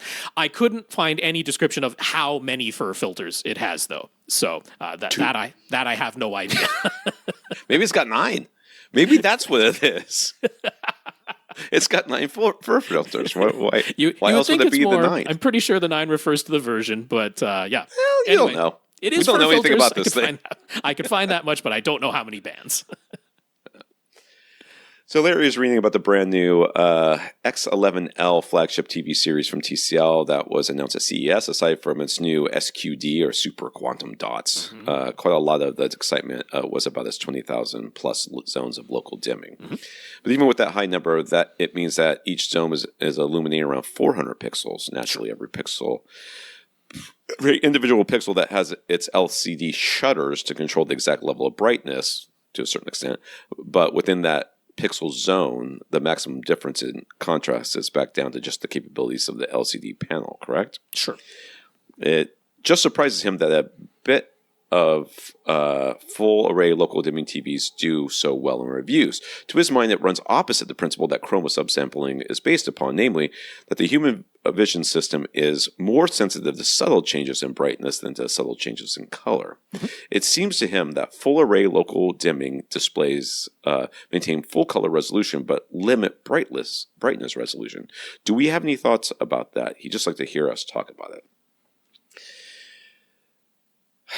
So in terms of 3D color mapping, in terms of color volume for a given zone, like a single individual zone, that is limiting that color volume as well. Because the color volume depends on the entire range of brightness. And for a given zone, all the pixels that are being illuminated by that one zone of local dimming are getting the same amount of backlight light. So whether it's black and white, whether it's any given color, the maximum difference in any shade of one color or the maximum difference between black and dark gray and white is going to be the LCD panel that's deciding that. Now, as a whole, of course, across the entire screen, different different zones can have a different amount of lighting. So in combination for the whole panel, you have a greater color volume and a greater contrast range between black and white.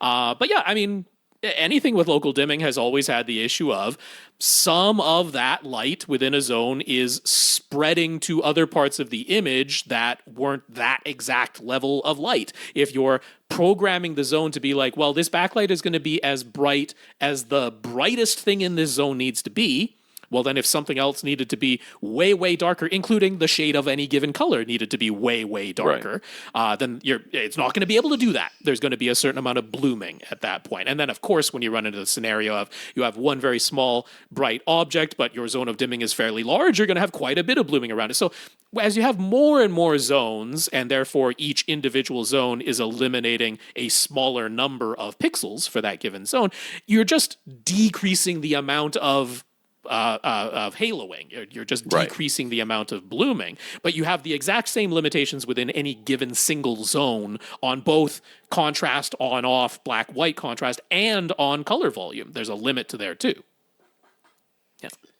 Yeah.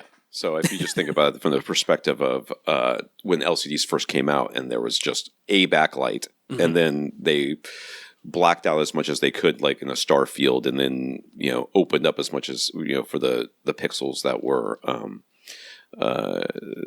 displaying the stars. There was a lot of blooming around. Well, you're just reducing how wide that blooming can be, and I mean the whole idea here is eventually LCDs. They're trying to get as close to OLEDs as possible. Sure. And 20,000 plus zones of local dimming gets, it's pretty close. 400 pixels sounds like a lot of pixels until you do the math as far as how much of an area that is on the TV. Right. And, yes, there's blooming there, but how, and maybe the brightness differential that you're talking about isn't as great as it would be on an OLED, but it's, limited to such a small area, and your distance from the TV. Remember, your distance from the TV is going to be different than the distance from the TV of normal people. Sure. Who put a small TV all the way across the room from each other, and they're like, I don't see any haloing at all. What are you talking about? Well, of course you don't. 400 pixels to you is a pixel to to everybody else who's got a TV at a normal distance. So I mean, it's hard to, as a reviewer, you need to balance the objective facts that certain things are not as good as other things with subjectively how do people experience it. Sure. And in this case, 20,000 plus zones of local dimming looks pretty dang good, and I think that. And I mean, it looks a far sight better than 32 zones of local dimming. Or I remember when there was 5, and they were like vertical or horizontal 5 zones of dimming. Vertical or horizontal stripes of lighting when they were trying to do edge lit local dimming, which was a ridiculous oxymoron of a thing. But I will say this, where I'm like maybe a little bit more on Larry's, what I'm interpreting as the side that he was coming from. Like there are some reviews where they do focus on like test patterns, right?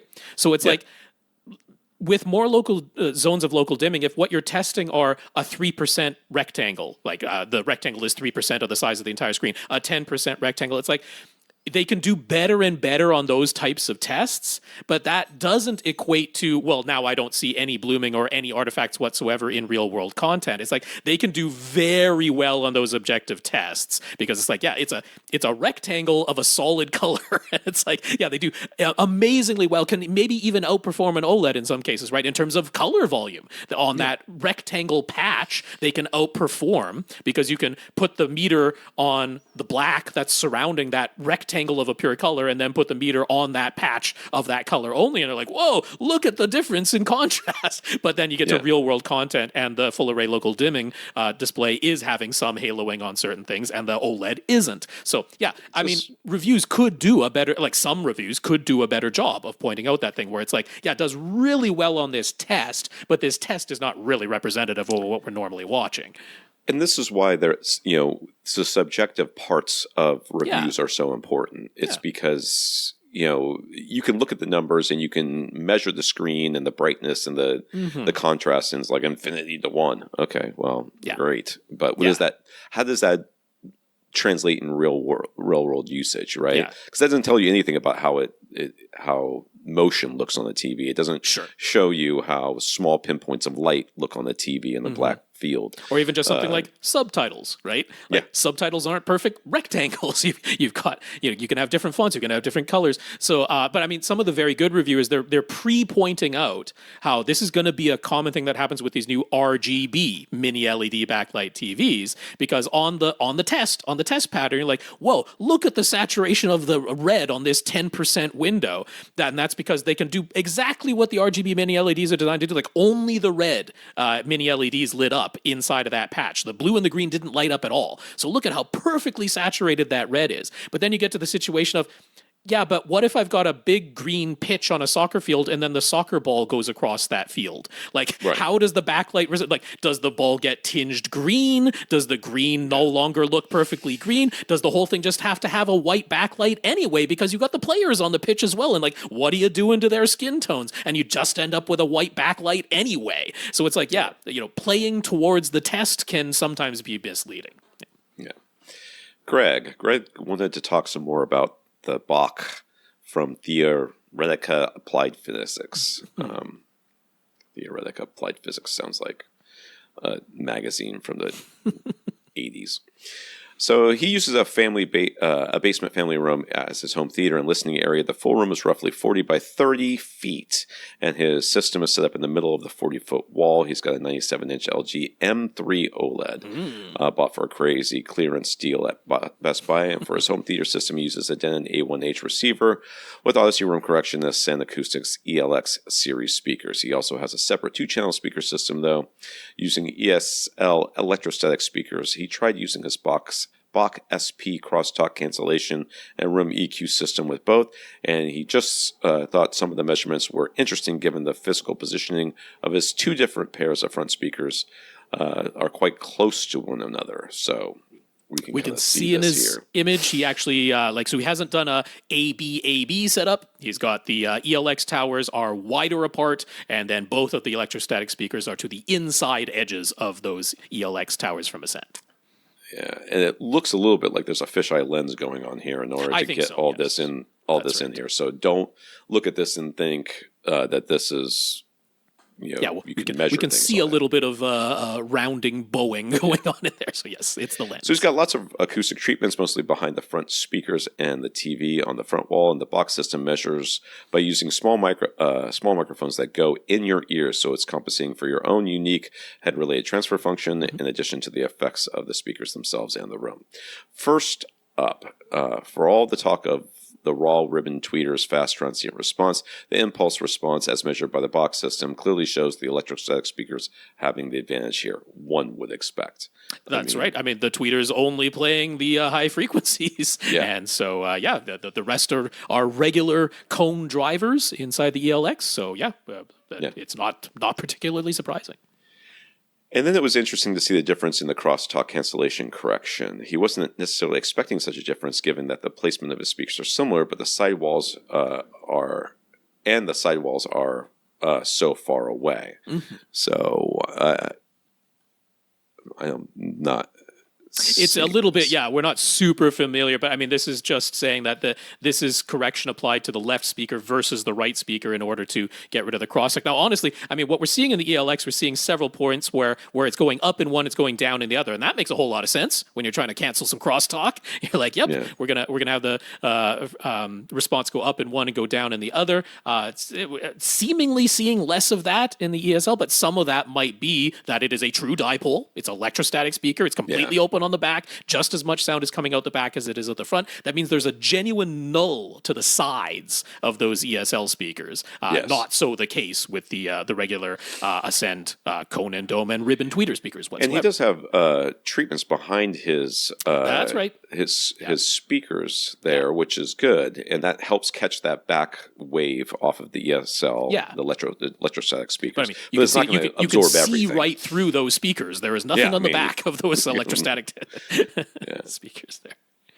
And the end results after BACCH processing look similar, which of course is the goal, since the idea is to maximize imaging based off of head tracking and your unique head-related transfer functions. So we've got the ascend corrected and measured here, and the ESL corrected and measured here. And honestly, like there's a slight difference in level. So maybe there's, I mean, he has them powered by different things, so we wouldn't expect the gain to result in exactly the same level. But yeah, the shape of this curve that came out of there is very similar. But these measurements are being taken in his ears. Yeah. Right. So he knows that the price of the standalone BACCH units is a big hurdle because they're like stupid expensive. But they also have their BACCH for Mac, software, which is much more affordable as long as you have a Mac computer to run it on, which aren't cheap either. But whatever. He's even more excited about some of the developments they've recently shown at trade shows, though, including an Android app and a program for Windows that doesn't do all the BACCH processing the way the BACCH for Mac program does, but it does let you listen to BACCH processed tracks while giving you the head tracking and unique head-related transfer function measurements on your PC. Before getting into the other things he wants to discuss, though, he was curious about our thoughts on the electrostatic speakers plus BACCH versus the traditional driver design, albeit with a ribbon tweeter, plus BACCH with the Ascend ELX towers. Traditional wisdom has been that electrostatic speakers do not adhere in their dispersion to what Dr. Floyd Toole and everyone who follows that design philosophy recommend.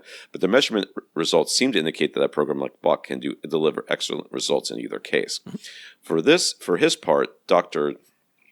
Chueri is, I think. Chueri from Theoretica has said that DSP is the key to making electrostatic speakers viable. So can advanced digital processing like this make the case that we can really can overcome the physical speaker limitations? What? So what's the limitations that they're overcoming here? I mean, because the idea between electrostatic speakers, I mean, first of all, electrostatic speakers, I don't care which ones you buy, and these are very nice ones from what I can see here.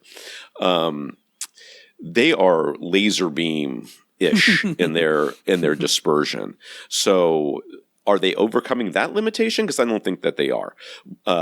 He's trying to eliminate the room and any crosstalk between the two speakers, which of course is doable. But he's also doing it for not just a seat, but a location in a seat for his specific head. Yeah, which is.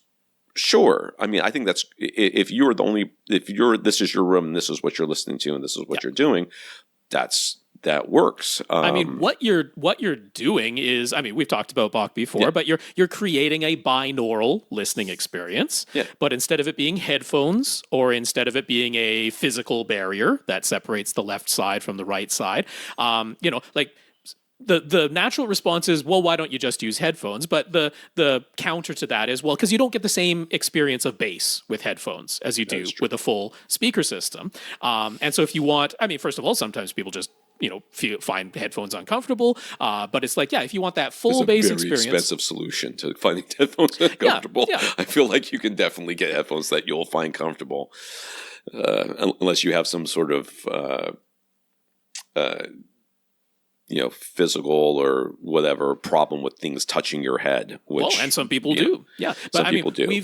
We've talked about how, yes, for the single listening position, without the BACCH processing, you're going to be able to achieve more holographic imaging with something like an electrostatic speaker, which, it does not have the off-axis response is similar to the on-axis response. They are wildly different. The on-axis response is wildly different from the off-axis response in an electrostatic or a planar magnetic speaker. But what that allows for is a large difference between the sound that reaches your left ear from the front left speaker versus the sound that reaches your right ear from the front right speaker.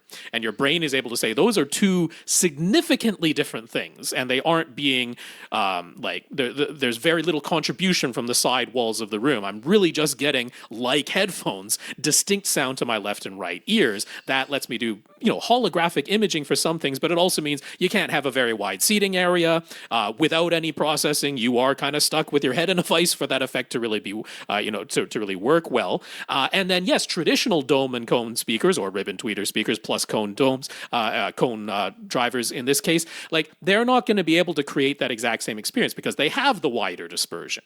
Yeah. So what the BACCH processing is doing, and I mean the head tracking is actually a large part of it, because that's saying, okay, we are tracking your head location. We can alter in real time the processing so that you don't have to keep your head in a vice. You can get that holographic imaging while still being able to, I mean, not ridiculous amounts of movement, but normal amounts of movement. The head tracking is a big part of that. Really, the biggest difference that what BACCH processing is showing here is that you can get similar performance to an electrostatic experience with regular speakers, right? That's actually the more significant Interesting. thing to me, is that what you're getting more similar performance from the Ascend speakers to what the ESL speakers could do without the BACCH processing, but with your head in a vice. This is giving you more freedom to use traditional speakers to get what only used to be achievable from something like an electrostatic speaker, plus the freedom to move your head a little bit. I wonder how similar these two systems sound when he's, how similar to the electrostatic speakers, the traditional speakers sound, the Ascend sound, subjectively, because I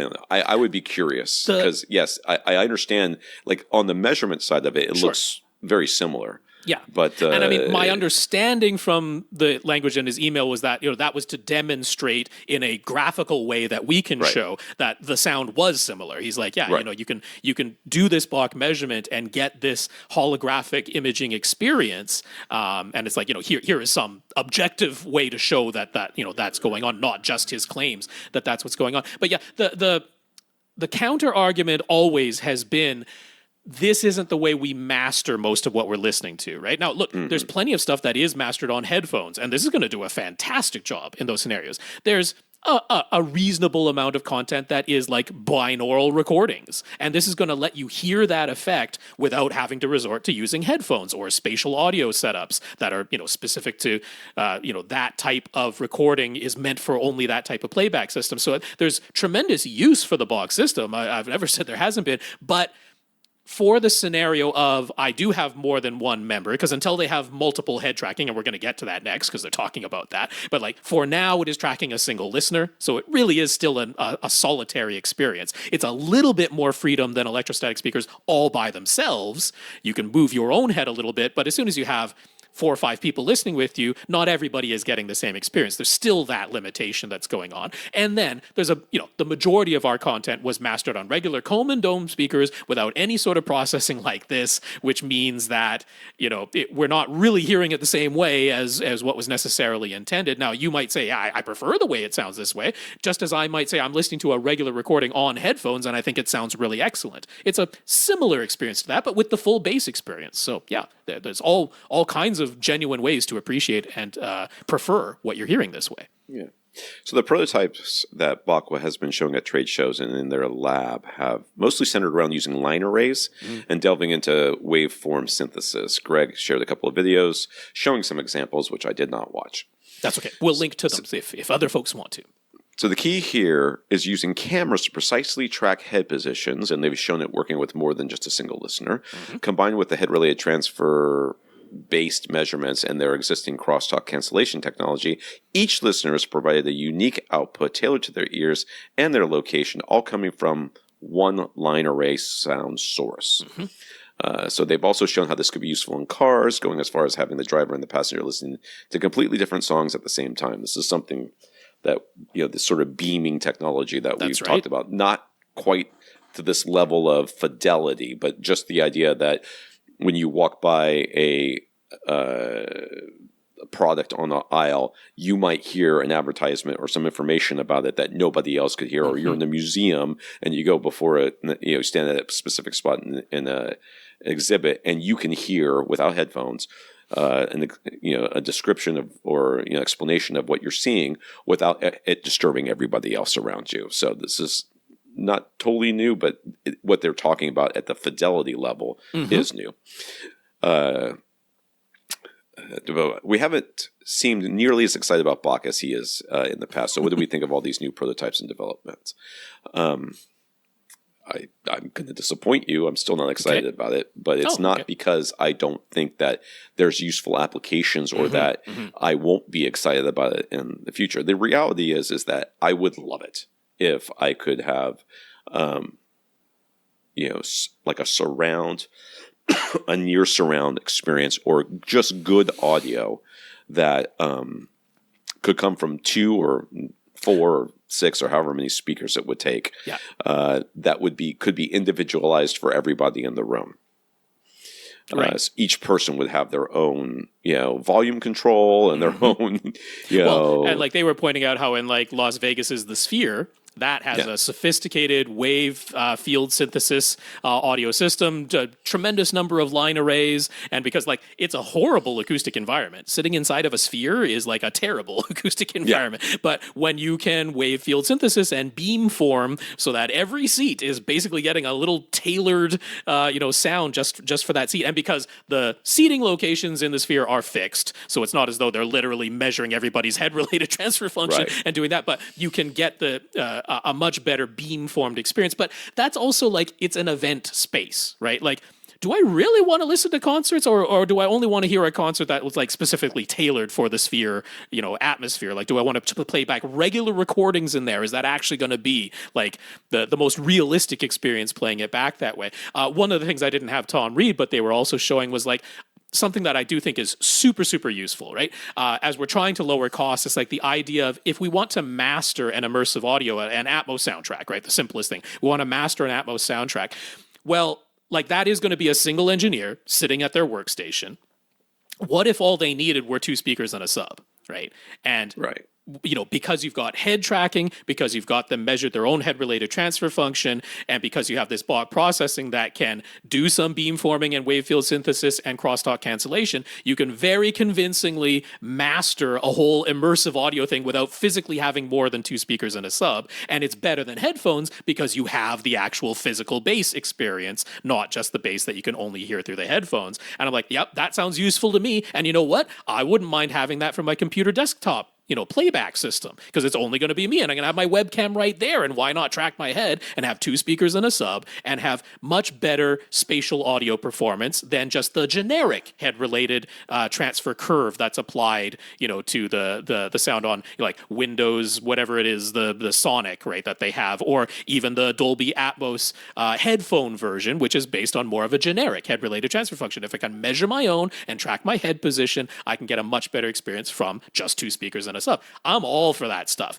The issue is, you got to bring the price down. You got to have things support it. And requiring people to buy line arrays to make this thing work is going to be not in the desktop scenario, but for the multi-audience, now you have, they were actually showing it where they had 1 camera per audience member. Now, that supposedly you'll be able to do better than that, because look, the Nintendo Switch 2 can like track 4 different people with a very low quality webcam. So like that can be updated. But like in a way, what I kind of wish were that BACCH were a lot bigger, or Theoretica audio were a lot bigger, because I think there's just in terms of bringing to market, right? When they brought their own BACCH processor to market, it had to be at a high price point because they can't make hundreds of thousands of them at a time. They just don't have that type of capacity. And it's like, if we're going to get this price down more than just the software that currently requires a Mac, it's like, it's scale. It's a problem of scale. And like, they don't have the reach to get everybody to experience this thing. And I guess that's really why,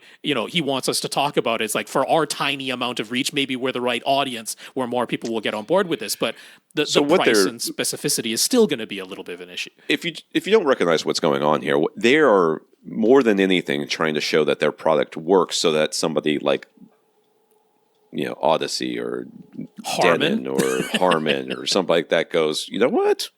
We could make this. We could make this profitable. We could. Right. This is a sticker we could put on the front of our receiver or in front of our going speaker after the luxury car audio thing. That makes all the sense in the world. Like, if they can get in there, that's a foot in the door, right? So honestly, car audio is just embarrassing. Like it's like you can get decent audio, but are we really, has it ever been other than just volume? Is that all we're doing? Because it doesn't really seem like even the good audio systems are well balanced as far as how it sounds from seat to seat or person to person or anything. It would be so much nicer if we could actually. I mean, where everybody's going to sit. There's only like so many places to put their bottoms in there. Can't we do something about that makes it so that everybody is having a similar audio experience, if nothing else? But like, because sorry, go ahead. the problem is that if you're like, okay, I'll do the setting where it allows me, it focuses on the driver, right? That way nobody else will be disturbed. No, everybody's more disturbed because all the speakers near them are playing extra loud to make it all sound the same as the speakers that are right next to the driver. So it's actually worse. Okay, well then, I'll have it in the back seat. Well then, the people in the back seat are hearing, you can't hear anything, or maybe not as much up front. So you turn it to what you think is a reasonable volume, and everybody in the back seat's getting blown out of the water. So it's, I think you're right. There are applications here. They just have to keep proving their concept and showing that it works. Yeah. And putting it in something that, like, hey, we did it with a cell phone. Okay.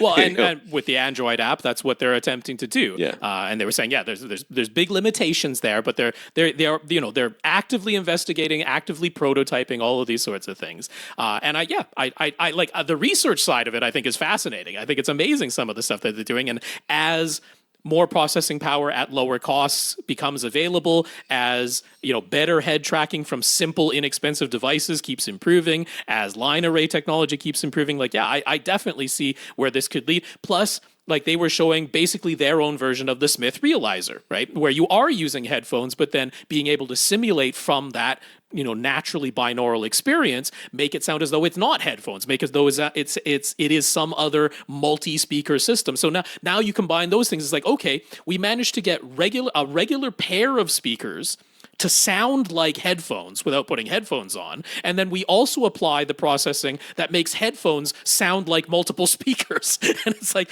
okay, that's an interesting, like, forward and back to get to, oh wait, now I can sort of convincingly create the illusion that I'm listening to a multi-speaker setup from just a regular pair of speakers. I can still get the tactile and physical bass that headphones don't allow. And it's like, okay, we're doing all of that through binaural processing, and it doesn't just sound like the sound is coming from inside of my head like it does on headphones. So, all of that makes sense to me on that level. It's just, do you want to be on the bleeding edge of it, paying a fair amount of money to, be like a really cool thing right now? Or do we just keep on waiting and hopefully it all comes together in a financially and, practical manufacturing kind of way that it has a chance to be mass market? Like I say, I kind of wish BACCH were bigger. Right. Okay. All right. Totally different topic. He asks, Rob, any restaurant suggestions for the downtown Vancouver area? He and his family might be moving, and his family members might be swayed to choose Vancouver if the upcoming visit is a success. So what do you got, Jeff? What do you got? So one I'm going to say for sure is Chambord. It's not necessarily walking distance from the exact place he said that they're going to be staying, but it is a single SkyTrain stop away. SkyTrain is other places have subways. We put our rail system above the ground instead of below the ground. Although where you're taking it in downtown, it is below the ground, so it's exactly like a subway. But it's one SkyTrain stop away, so that wouldn't be too hard at all to go to Chambord. Salmon and Bangkok, they are across the bridge, so you'd either take transit across the bridge or take an Uber or a taxi or something like that. But yeah, that's like very, very local. It's an indigenous group that owns that restaurant, and so yeah, fantastic food and service that goes on there. Joe Forte's is a very good restaurant. They're on Robson Street, which, like almost anything on Robson Street is very, very good. And you just walk up and down Robson Street, starting at Granville and Robson. It's like, yeah, anything that catches your eye, go there. Also, go over to Burrard Street. You'll find a Japadog street cart, and if you're ever just like, I got to get a quick lunch, you got to get a Japadog in Vancouver. They're fantastic. So there. Okay. Who do we have left? We do have on our list Dazz and Sasi, and did we have one more below that? We had Dan below that. And then I'll mention there are emails from Sam and Nathan that came in on Monday that I didn't fully write up. Okay. If you didn't hear your name and you send in an email Monday, the 26th or earlier, then send it again. Mm-hmm. Okay. We want to thank our listeners of the week. We want to thank Dan for going to avrant.com and clicking on the Buy Us a Cup of Coffee link, as well as our 121 patrons over at patreon.com. Yes, that's right. I want to thank Dan. Thank you so much for that PayPal donation. And patreon.com/AVRant podcast is where you can go to sign up to make an automatic monthly donation. So a big thanks to our 121 patrons over there. So I thank those who sent in notes of gratitude, including Mark, John, Greg, Dazz, Larry, and Sasi. Thank you for thanking us. Yeah, one more time from my lips. Those were Mark, John, Greg, Dazz, Larry, and Sasi. Thank you so much for the notes of encouragement and gratitude. We really appreciate them. And a big, big thank you to everybody who continues to listen and send in your questions. If you want to get your question answered, all you have to do is ask. You ask by emailing us at question@avrant.com. For AVRant, I'm Tom Antry. And I'm Rob H. Now go out and listen to something.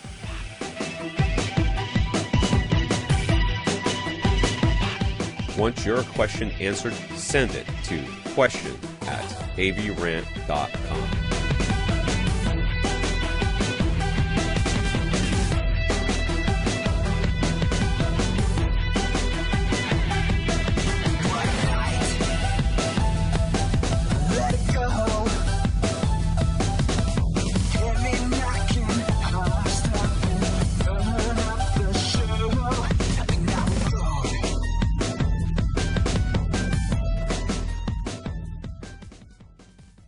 This is AVRant. Now go out and listen to something.